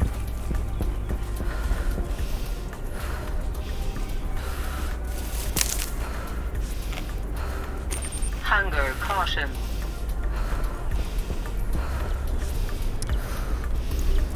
So we need iron sheets. That's definitely our goal. What's gonna happen if I print them? Guess what? Everything is gonna burn. Where are my frames? I used all of them up, yes? No. 3 are still available.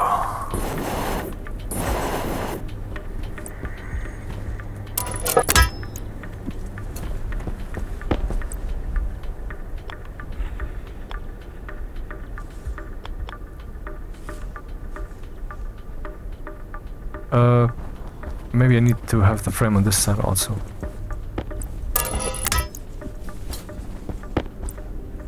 Yep. That works. And it's a sheet.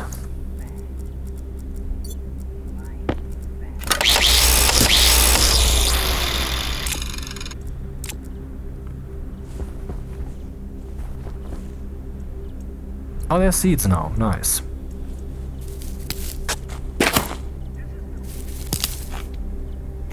Huh, that wasn't the most effective way to use this. Now I have 5 plants.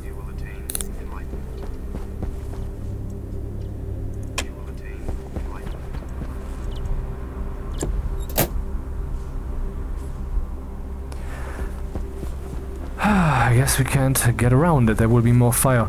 I need to print upright wind turbines. How much gold do I have? How much? Oh, right, I should turn this on. Oh, you know what?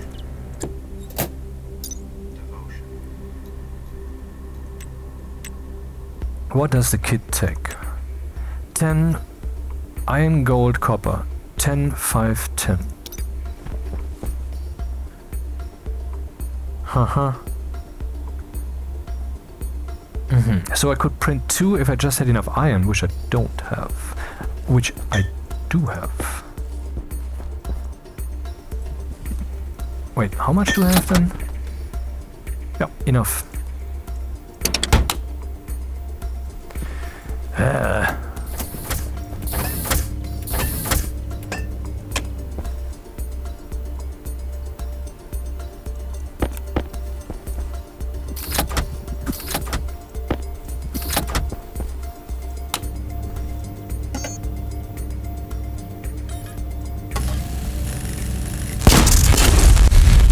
I don't want to set the world on fire.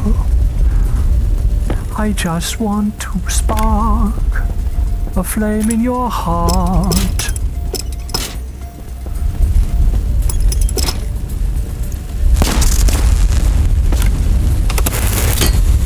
Temperature high. Toxin detected.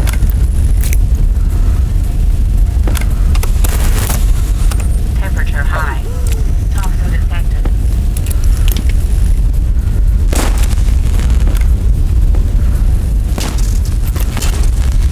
Sure, do that.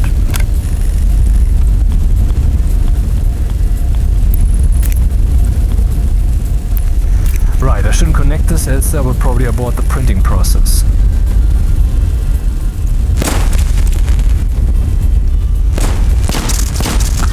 Could go mine a bit more, I guess, or carry the stuff inside so it can burn in the place of choice instead of in the wilderness.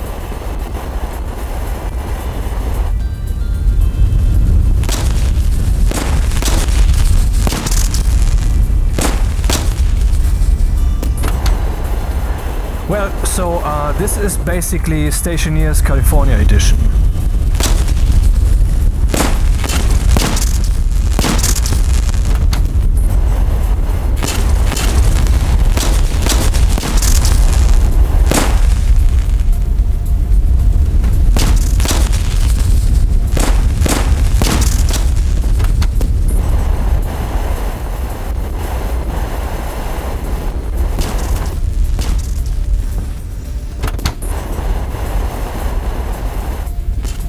Don't have a fire extinguisher? Will you stay here? No? Okay, that's at least an answer. Nobody talks to me. So. I carried that inside for a reason. Apparently we have a disagreement.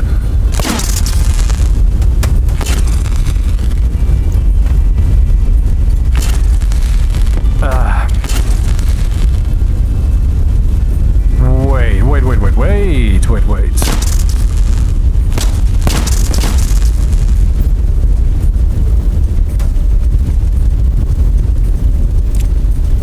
This is fucked up.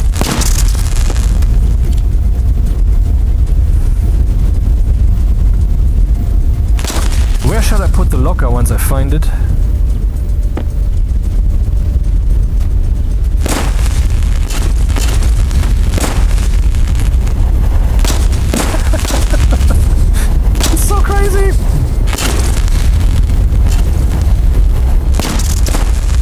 I didn't know this would happen, man. Else I would probably not have done it. So here would be the airlock, and then you come in here, and then there's the chaos and the insanity. And where would I put the locker? Here. That is where I will put it.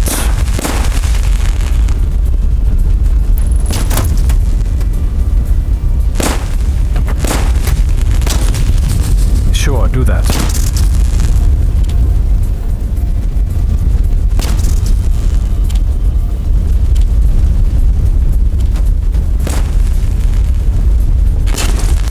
But you stay here.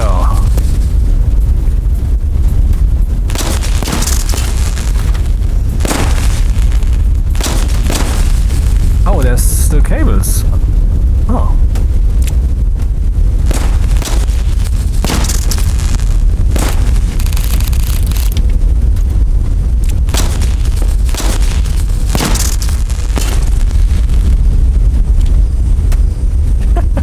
Everything's alive! Haven't we complained about too little motion in Stationeers? There's too little going on? Well, no longer. No more.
Oh, that works.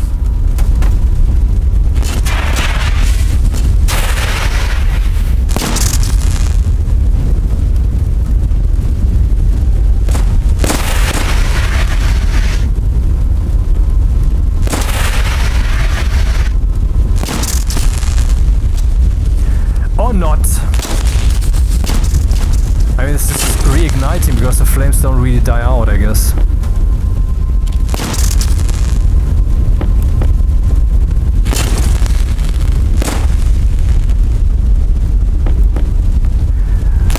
Too bad. I started a few topics that were interesting and currently I can't find them. Should continue them. Well, whatever. Eventually I will make videos about that too.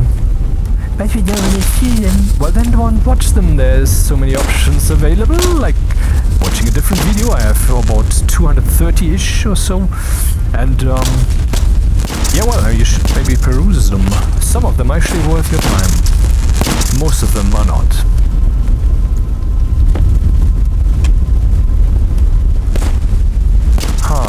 Where will I now place this? I guess there should be a platform here that leads away from the station, where these things will then be.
In the chopper.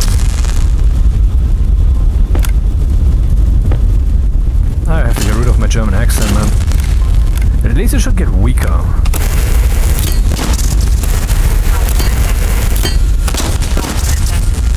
Temperature high.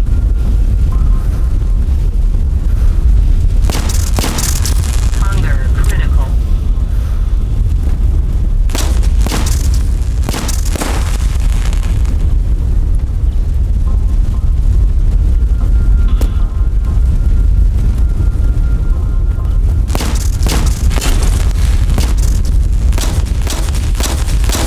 This is so bonkers.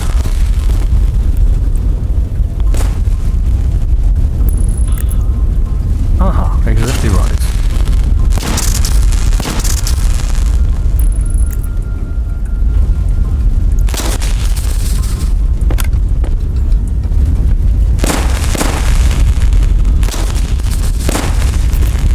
If I would have known this, I wouldn't have done this. Now you could say, well, just remove the volatiles from the atmosphere just right now. And I'm inclined to do this, actually.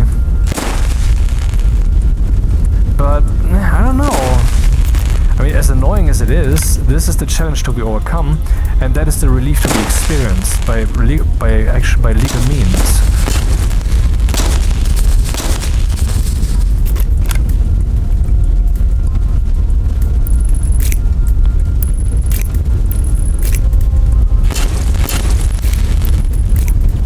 Okay, now we're getting some power.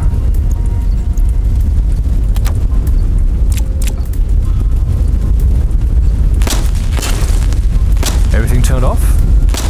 Almost.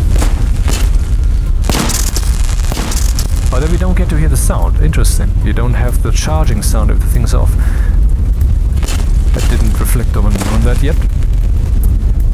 Ah, seeds. Let's save a few of those. And feast, why not? Hunger caution. What a crazy fucking base. Okay, let's close a few walls up a little bit, I guess.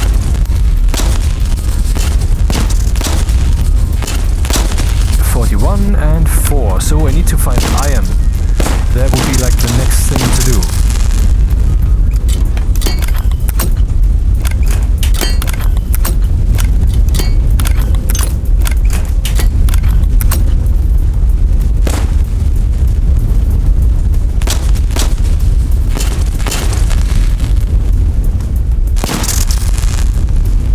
There's one way to no longer suffer the fire.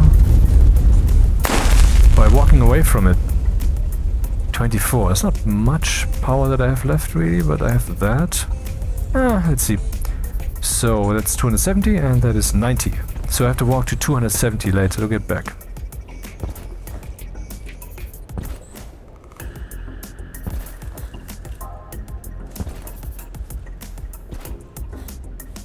Oh, no, I need the direction.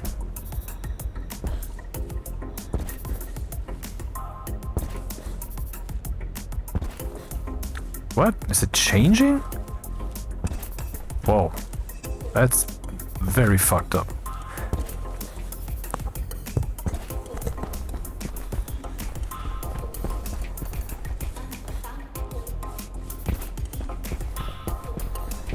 Good thing the station is easy to see once we're close enough, even at night.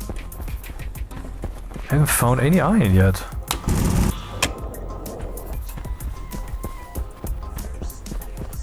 Gold, okay, I take that.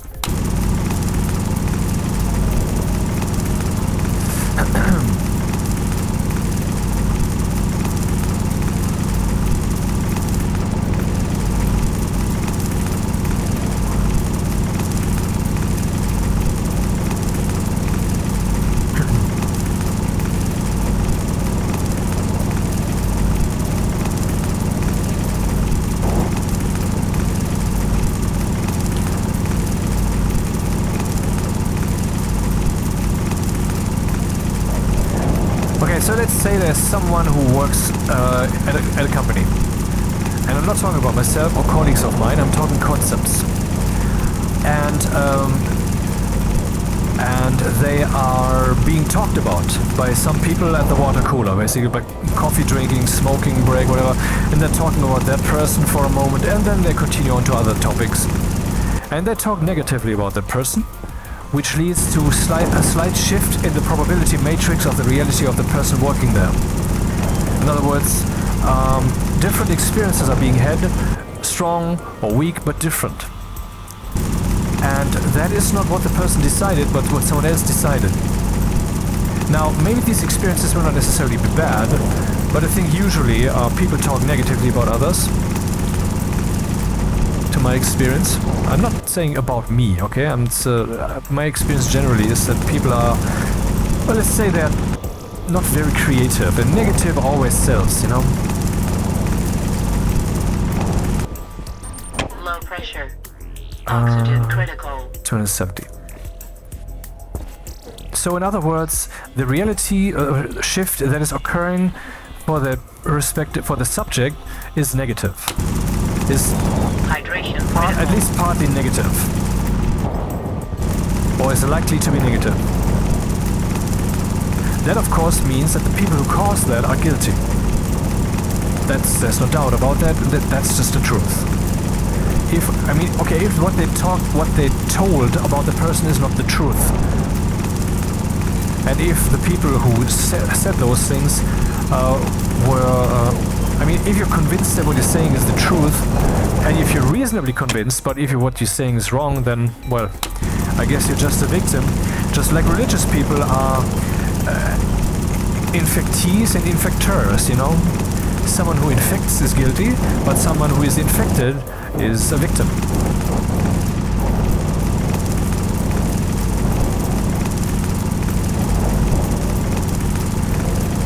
What I'm trying to get at is the following metaphor making sense, and the metaphor is that we are living in the prison of each other's fantasy.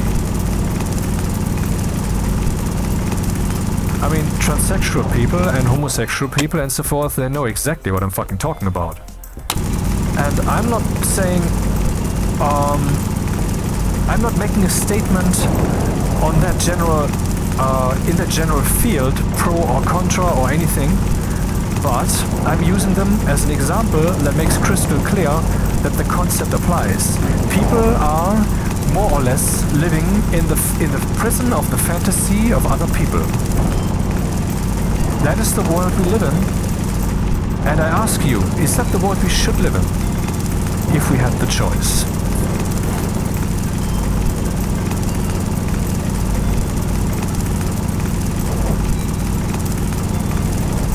I mean, if someone's getting right up in my face and being an obnoxious asshole, then I have all the right to express that, not necessarily to them. Yes, to them, but also possibly to others. And if that then leads to repercussions for that person, measured repercussions, okay, not like, oh, let's kill the person. No, not quite. Then that's justified. But Hunger critical.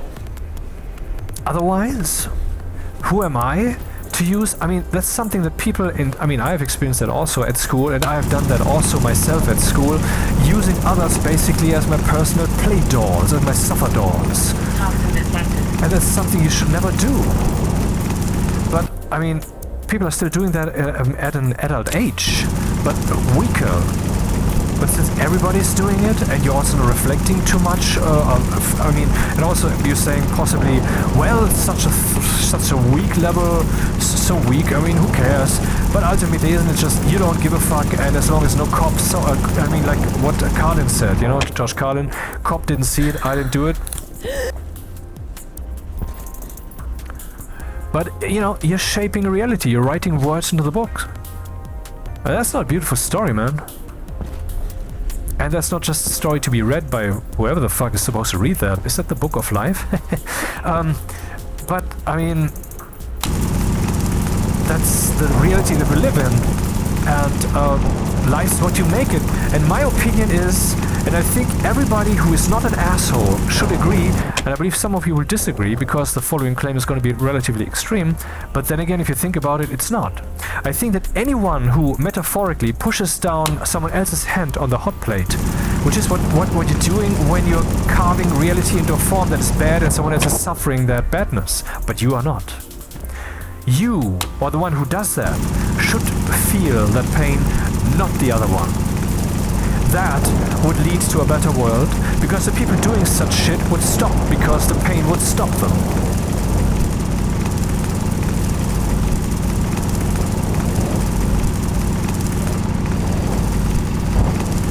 Okay, I got enough copper. How about iron? Could we get some iron, please? Oh, a station's on fire. When did that happen?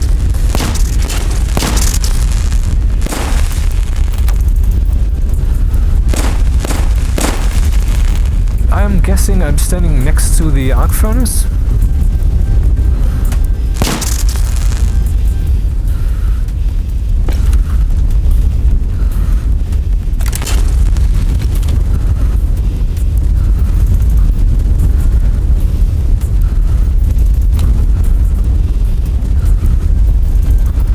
The what now? Oh.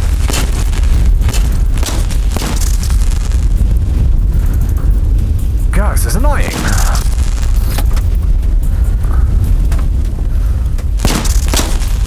But now we can see the iron. Possibly even down there.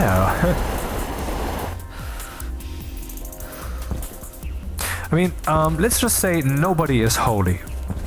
Maybe we are all holy as beings. The what that we are. But are we holy as persons? I would say no one is.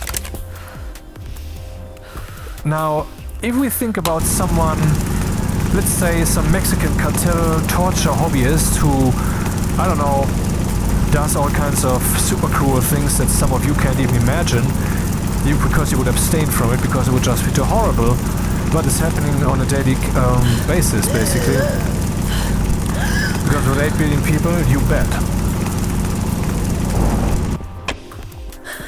Those people are, I would say, less holy than the average person. So there appears to be some kind of scale or scoring system. Interesting. So the question is, how close should we be to holiness? Should we necessarily be as close as possible? And isn't that what nature even teaches us? Because what does that mean, being closer to holiness? It means to be perfect in decision making and truth processing / manifesting. That's what that means. A pure will? Shut up, Google, I'm not fucking talking to you.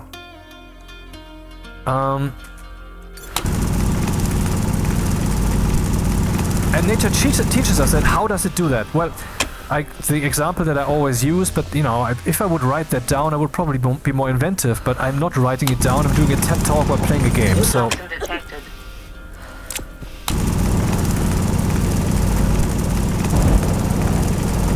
So the go-to example that I always use is, for what? What was I saying? Maybe I said something too energetic, so that the weight to the waves settle in my head, and then I find it again.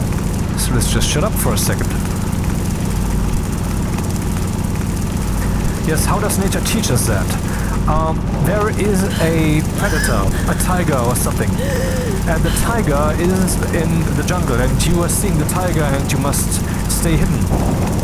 Though the tiger possibly has already smelled you, but okay, that's beside the point. Now the tiger is suddenly no longer visible, instead what you see is a tree. A not so advanced human would assume the tiger is no longer there, because I cannot see it. They would leave their hiding place and they would be eaten. And they would taste delicious to the tiger. But if the human would be more advanced, they would assume the tiger is hidden or occluded by the tree.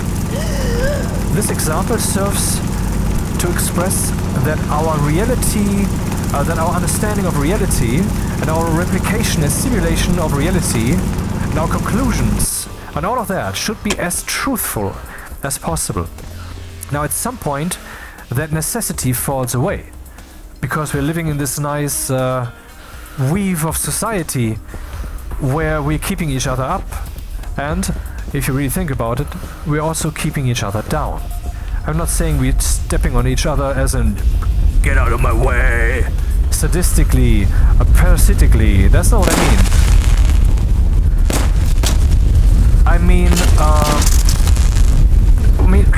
I mean, if you have listened to some of the things I said in this video and in other videos in the way that I've done so in this one here,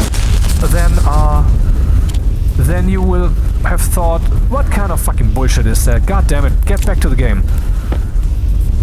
But sometimes you would have thought, huh, is that not correct?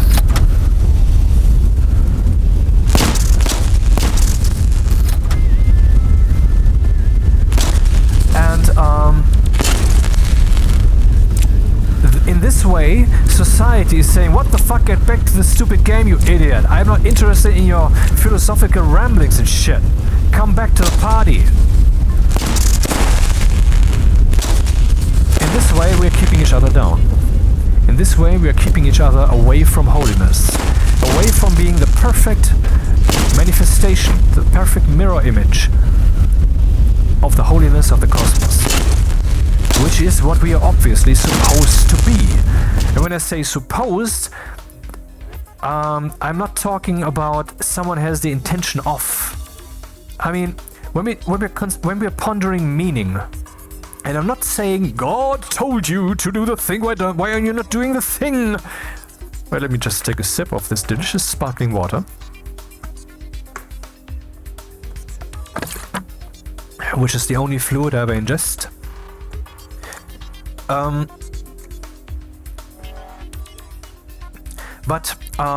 mean, when you're... okay, the word meaning or intention, is very related, but they don't have the exact same meaning. And the word meaning and the word why are very intimately connected.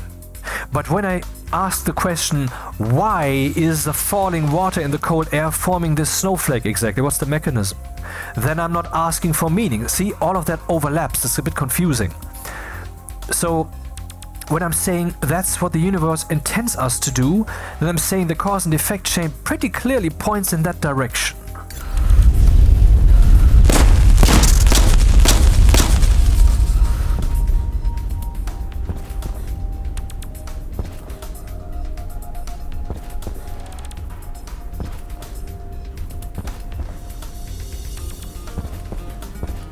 I need iron and I need to feast also. Why do I not have the breathy sound? I do. I jumped it out of the way.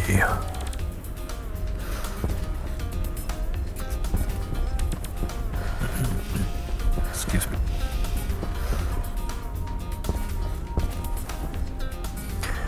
Huh. No more iron, huh?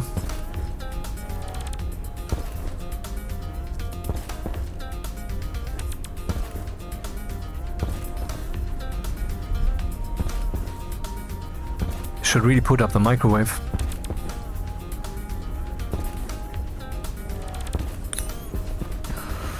There's copper once again. I don't hate copper, but I want iron. I need iron. I need to close up my station. Day 5, man. Anything that is loose will fly away. In other words, let's print a locker. Because maybe then everything loose can just be put away. Except for these things. An oxygen tank inside a burning base. Great idea. That was good timing. Did you jump up from your seat? I didn't. But honestly, I assumed for a second, yeah. I mean, I'm saying I wasn't sure what's happening. So.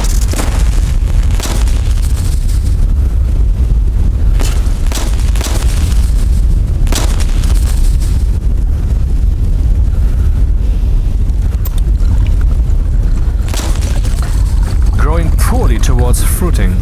What might be the reason, I wonder? Is it the fire that's going on everywhere? Oh well.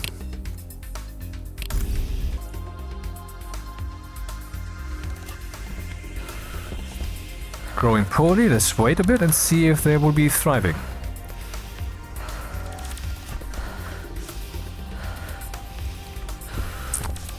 Yo, so another locker would be needed to put all that stuff away, or I could just close up the station, but if I don't find any iron, that's out of the question, man. I guess I should really prioritize the closing up of the station. What about iron? Do I have some iron somewhere else? Nope, and nope-de-nope. Okay.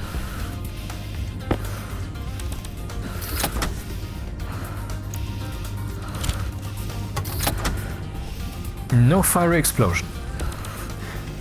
No potato for me to eat. I need... oh, right, okay. Let's just do this then. Hunger caution.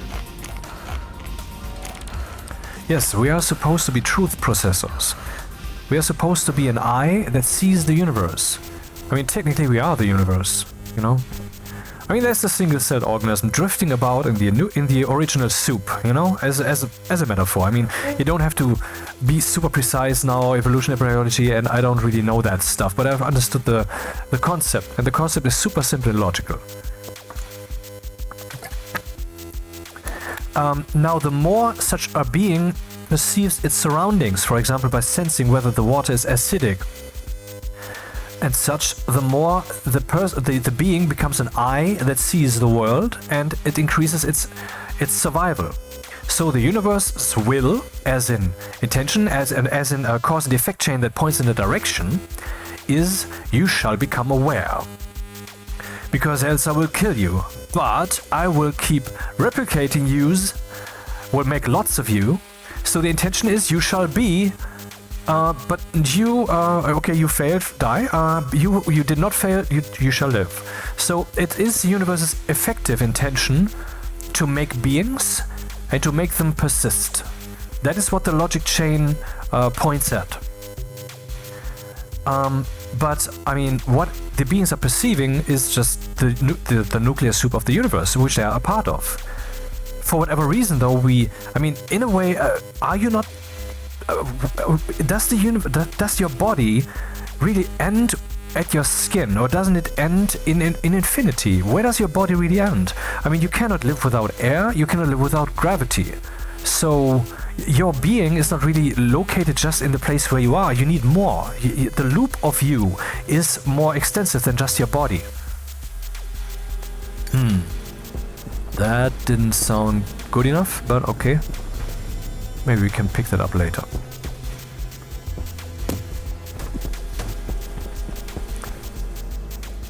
Yeah, 60 iron, and then I close this up, right? Hopefully. Do we already have some... I think... yeah, we do.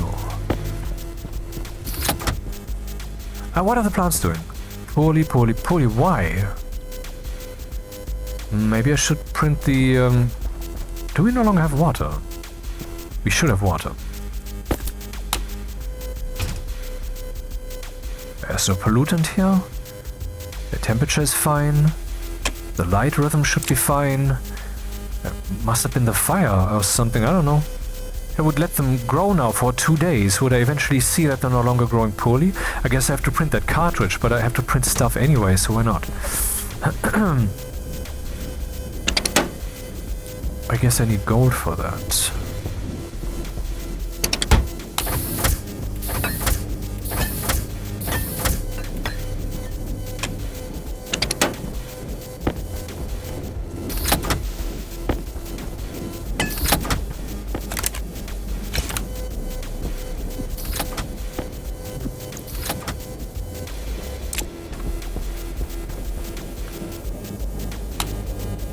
Wait, did I put this up here? Ah, shit.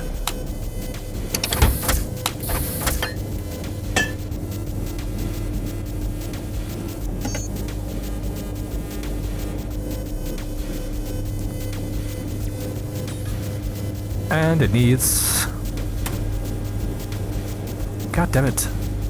Iron and... iron? I don't have iron.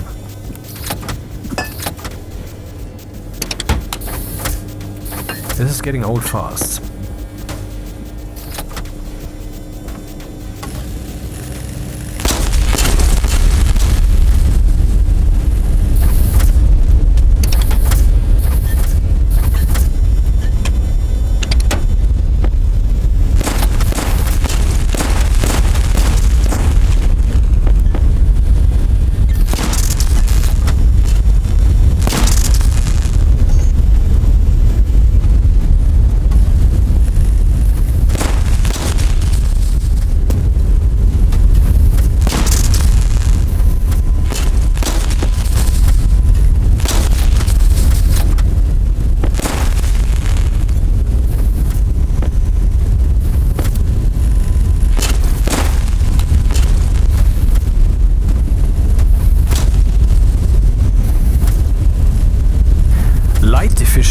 Is the sun not strong enough here?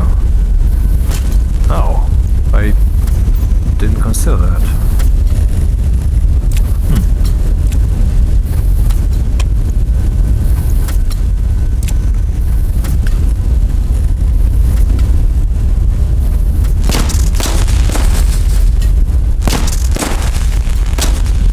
I can't see shit.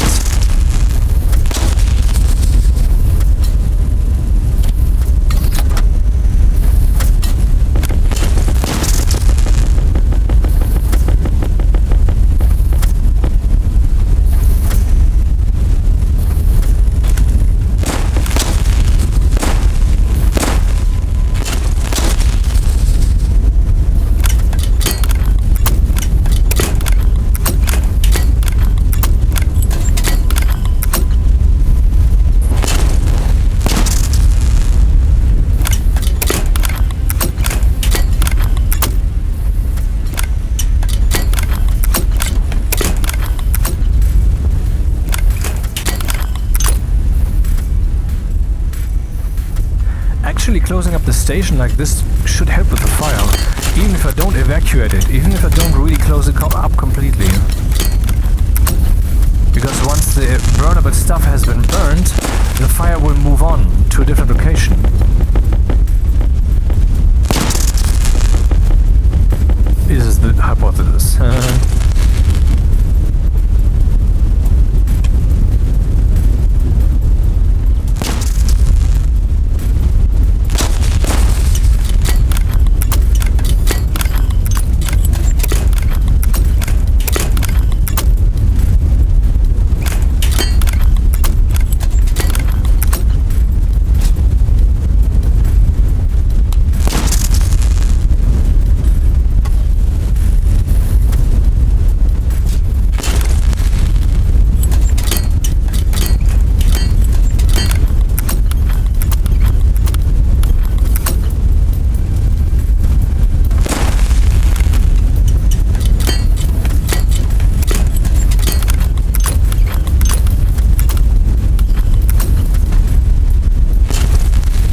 there's a database system that's called Firebase.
Why did I do this?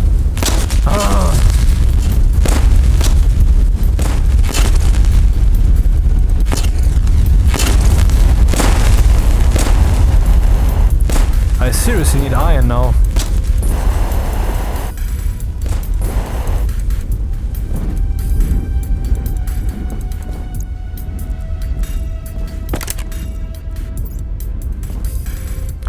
Direction 360, aka 0. In other words, 180 is where we have to go back to.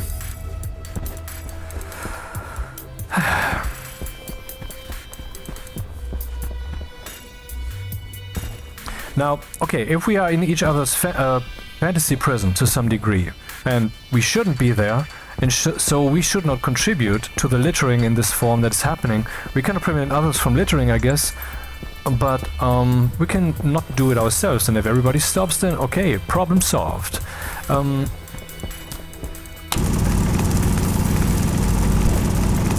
question is, why should we not do this? Why should we not cause a fantasy prison for others? Well, maybe you want one. Maybe you want one for yourself, but what that means is that you want reality to have a certain form. Maybe not a certain specific one form, but a whole list of potential options that you'd agree with, and you'd want that.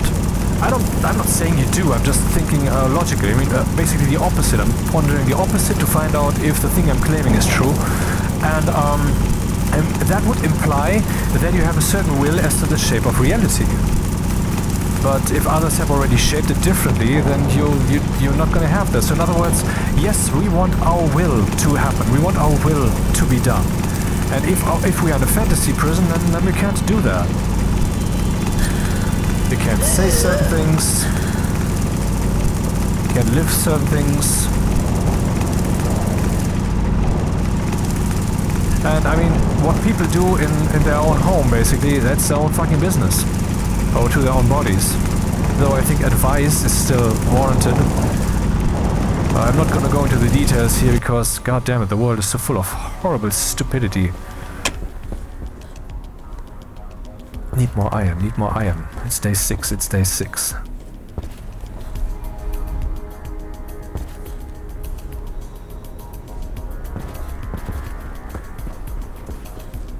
So I'm saying what I'm basically saying every time. I'm telling you, and when I say you, I mean the general you. I mean, I don't know the particular person who's currently listening to this word and is thinking, you mean me? Yes, of course, I mean you. I mean, who knows?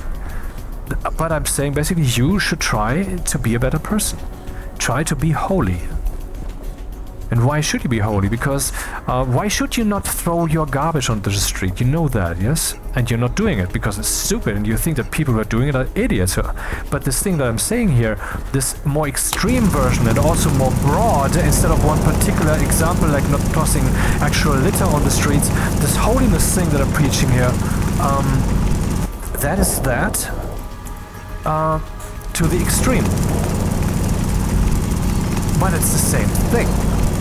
So why would you say that though is not necessarily right? Is it laziness? Is it that you haven't ever thought about it? Or is it that you have experienced, and yes, you can experience such a thing, that if you go there, then you will, that the people will express that they would rather have you be a pig like they are.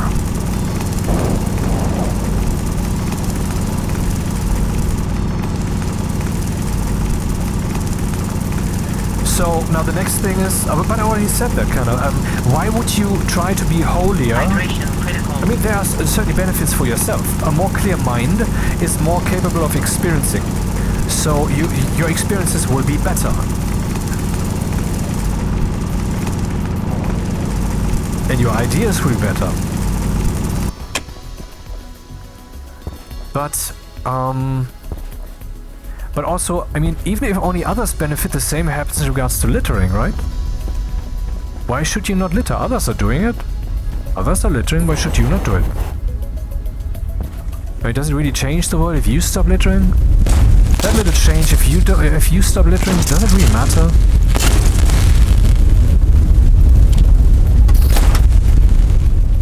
Toxin detected. Toxin critical.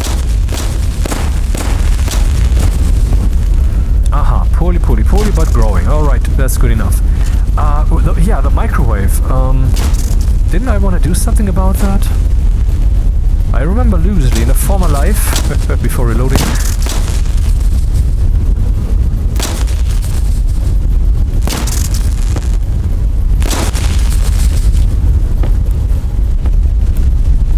This track's pretty cool. Let's turn off the volume.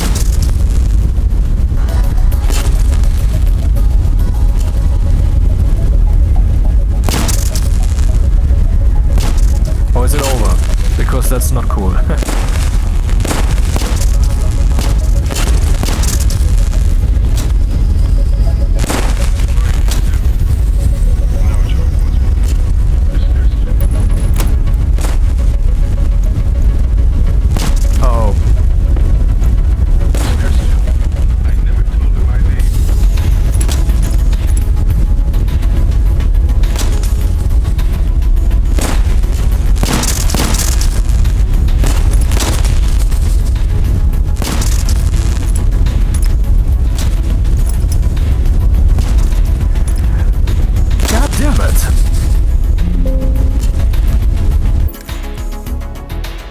A reminder.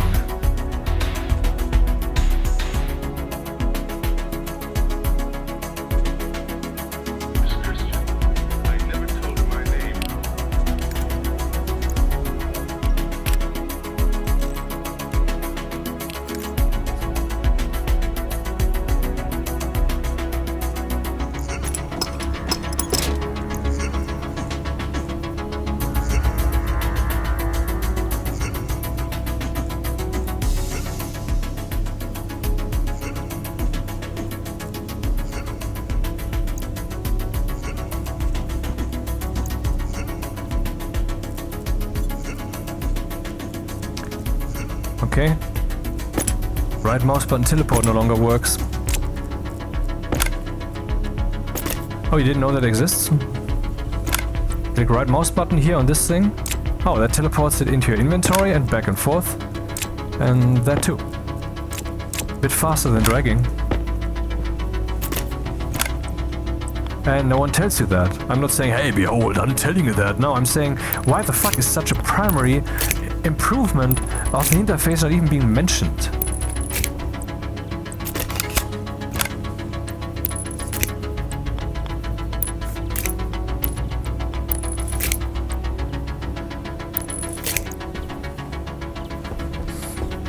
Okay, and next potato will be roasted.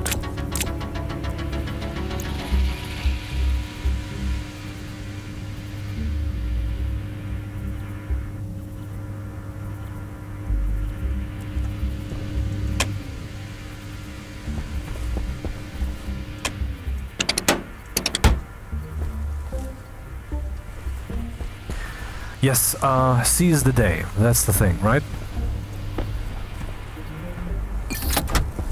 What do I need? I have these, and I have those. Oh, right, I need, do I not have some of these? I do.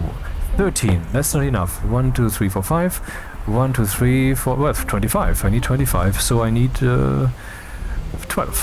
Yep.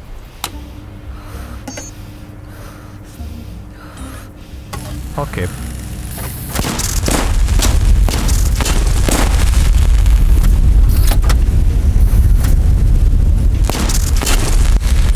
Toxin detected. Yeah, that's one way to find out whether the thing is on.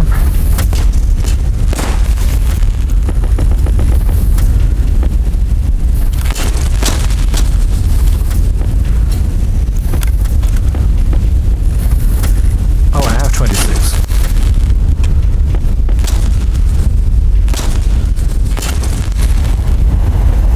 Wonder what happens with the fire Power critical. once the once the ceiling is closed but not closed. Once it's a room, you know.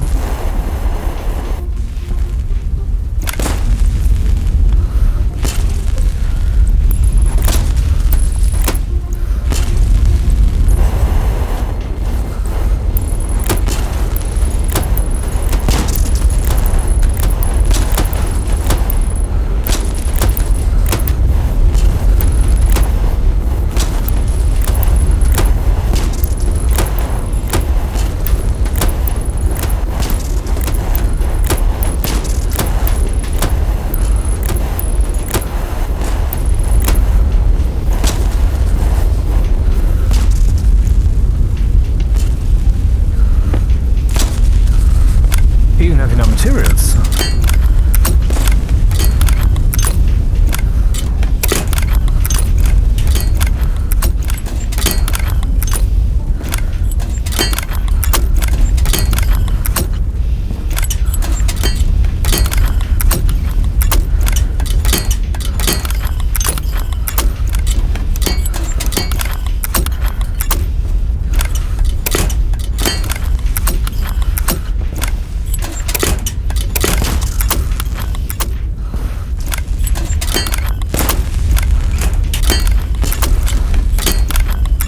But it's still happily burning.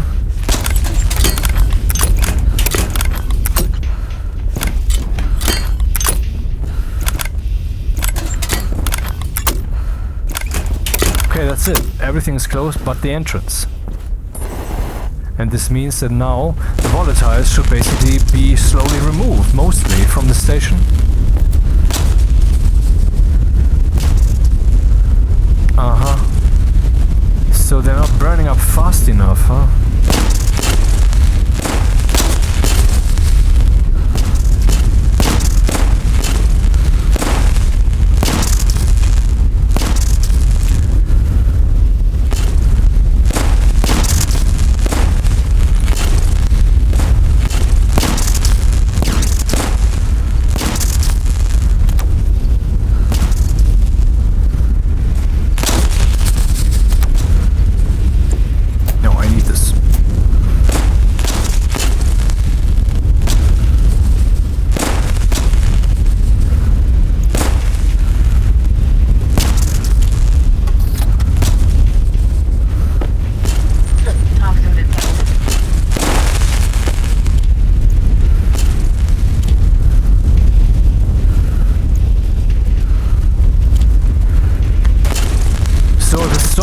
Now I'm inside a room, which is not really closed up, but it's a world? It's still saying world.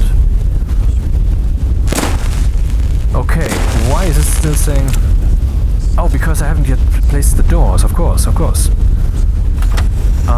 let's place the doors then. Don't even have to close those. Yeah, fires... here's the thing, something that firefighters in such a preach... one of the things is that fire is extremely disorienting. I mean, this one he certainly is, because it is just occluding everything completely. But, I mean, have you not, for example, beheld the ending of 2001 Space Odyssey, where with a lit floor, a room entirely lit from below? That looked pretty awesome, right? And one of the reasons that it looked so awesome is that it looked so different, because it's something you normally don't get to see. Now, if you're in your apartment or wherever it might be, there might be fire, you would suddenly be surrounded by light sources in places that you're not used to. And so you would have light being casted in a way that you're not used to, shadows and so forth, and that would be disorienting.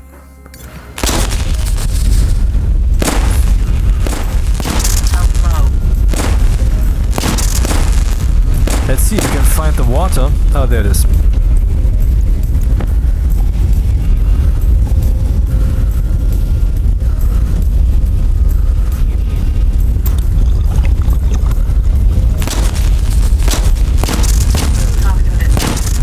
What the shit?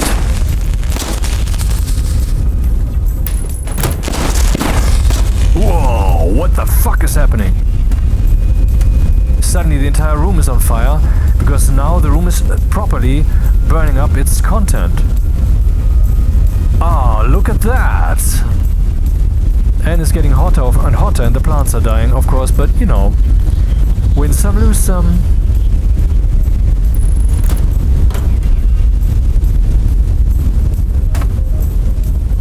Interesting. Now we have witnessed some details about the Stationeers simulation that we of course kinda knew, but with this clarity? Maybe I should reduce the CO2 amount of the planet so we get some so the room is cooler. Yeah, so that will keep going on because the fire is still going on, and there's always fresh volatiles coming in, you know? I mean, here we have very little. Oh man, the pollutant amount is increasing and increasing. I have created a pollutant factory. What the fuck? Oxygen critical. And the plants? I guess they're not happy about that either. Alright, maybe I should turn on my things.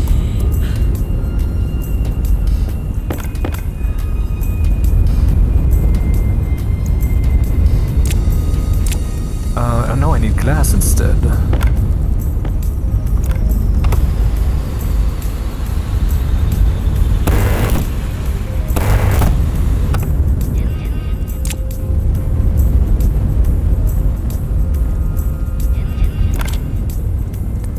Where's the glass? There's the glass. I created a pollutant factory.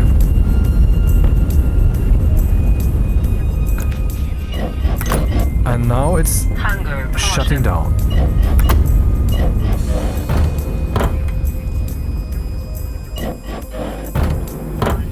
Okay, that was too early. Just checking.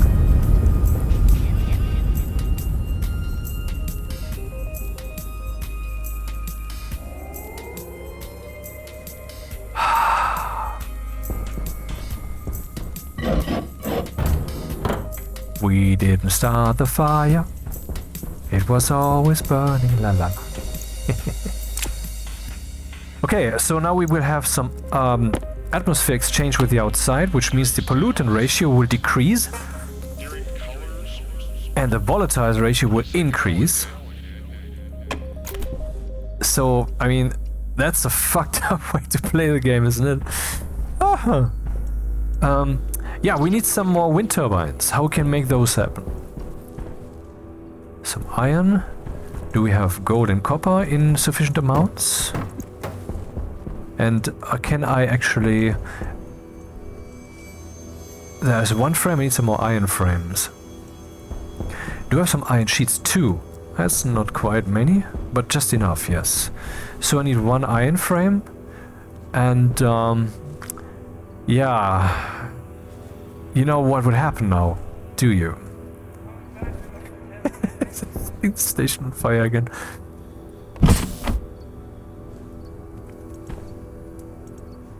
I only need one iron frame. One frame, that's all.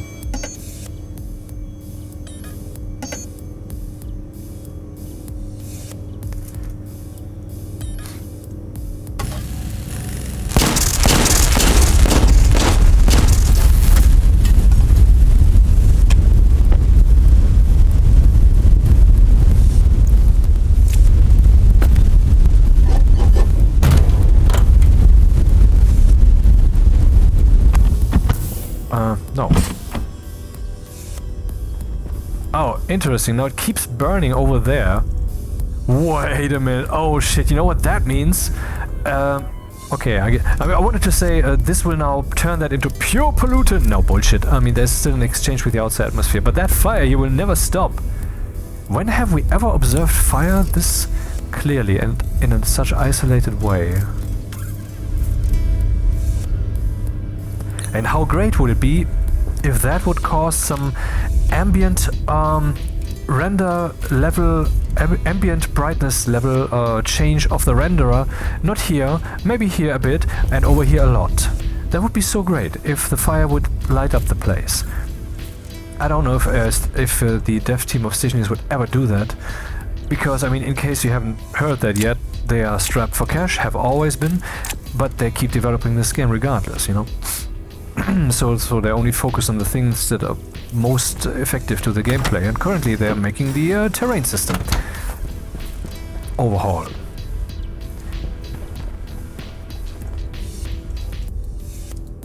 So this, and then I need 2 what's their face upright wind turbines.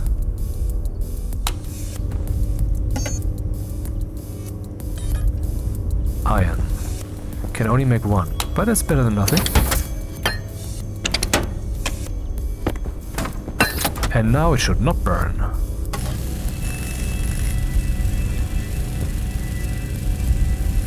Nothing more left that could burn.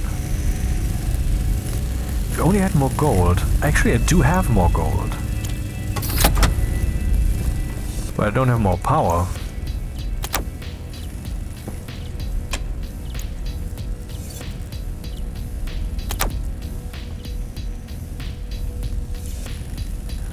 What a fucked up playthrough. How long is this video now? 2.5 hours, and it's after 10. I guess I'm gonna stop this soon, even though I still have some time before I have to once again go to bed because of the evil work that I have to do. It's interesting that we're kind of living in some kind of slavery-ish situation, right? I mean, you don't go to work, and the alternative is you will be tortured by the cold, by nature, and the people will expose you to that. Understandable, because I mean, why would you have the apartment? Why would you have the house if you don't pay for it? But still, it's not the ideal world. I want it to be better, and we can make it better.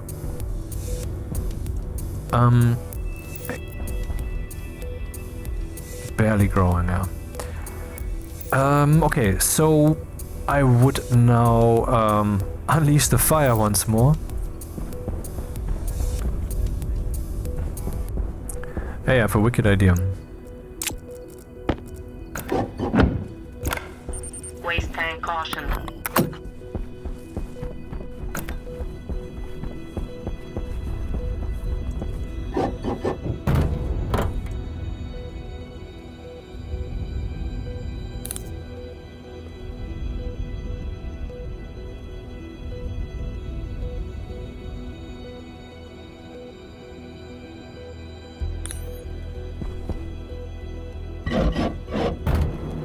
Ah. Yeah, I was still burning. I didn't see it though. Air tank low. Mm-hmm.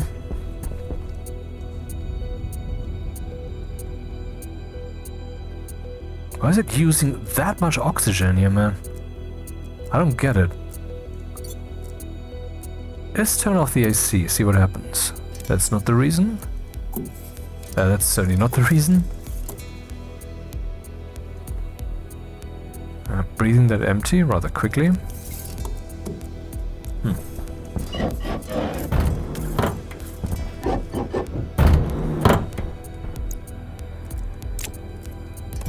Toxin detected.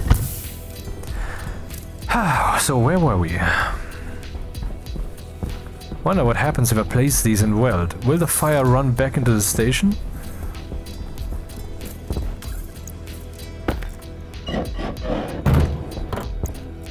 Let's not risk that.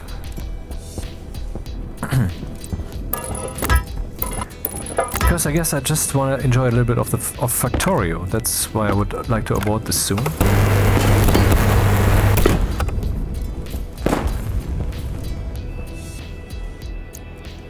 I only played 1 hour so far, which is Hunger critical. not much. And also I just bought this other game, Timberborn. Should play that a little, huh? Has very interesting water mechanics. City builder with interesting water mechanics. Should have actually recorded that. Playing my first moment. And that was actually a bit off the play. I don't know why I did this at all. But okay, it was not the wrong choice. I think we agree that this video has a reason, has justification to exist.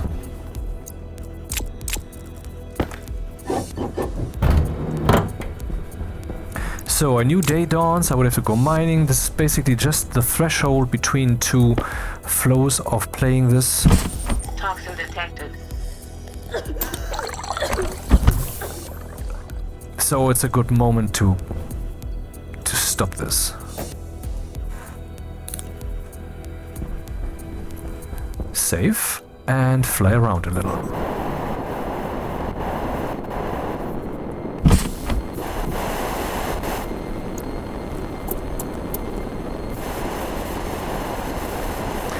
Well, just for the optics, why not see a bit further?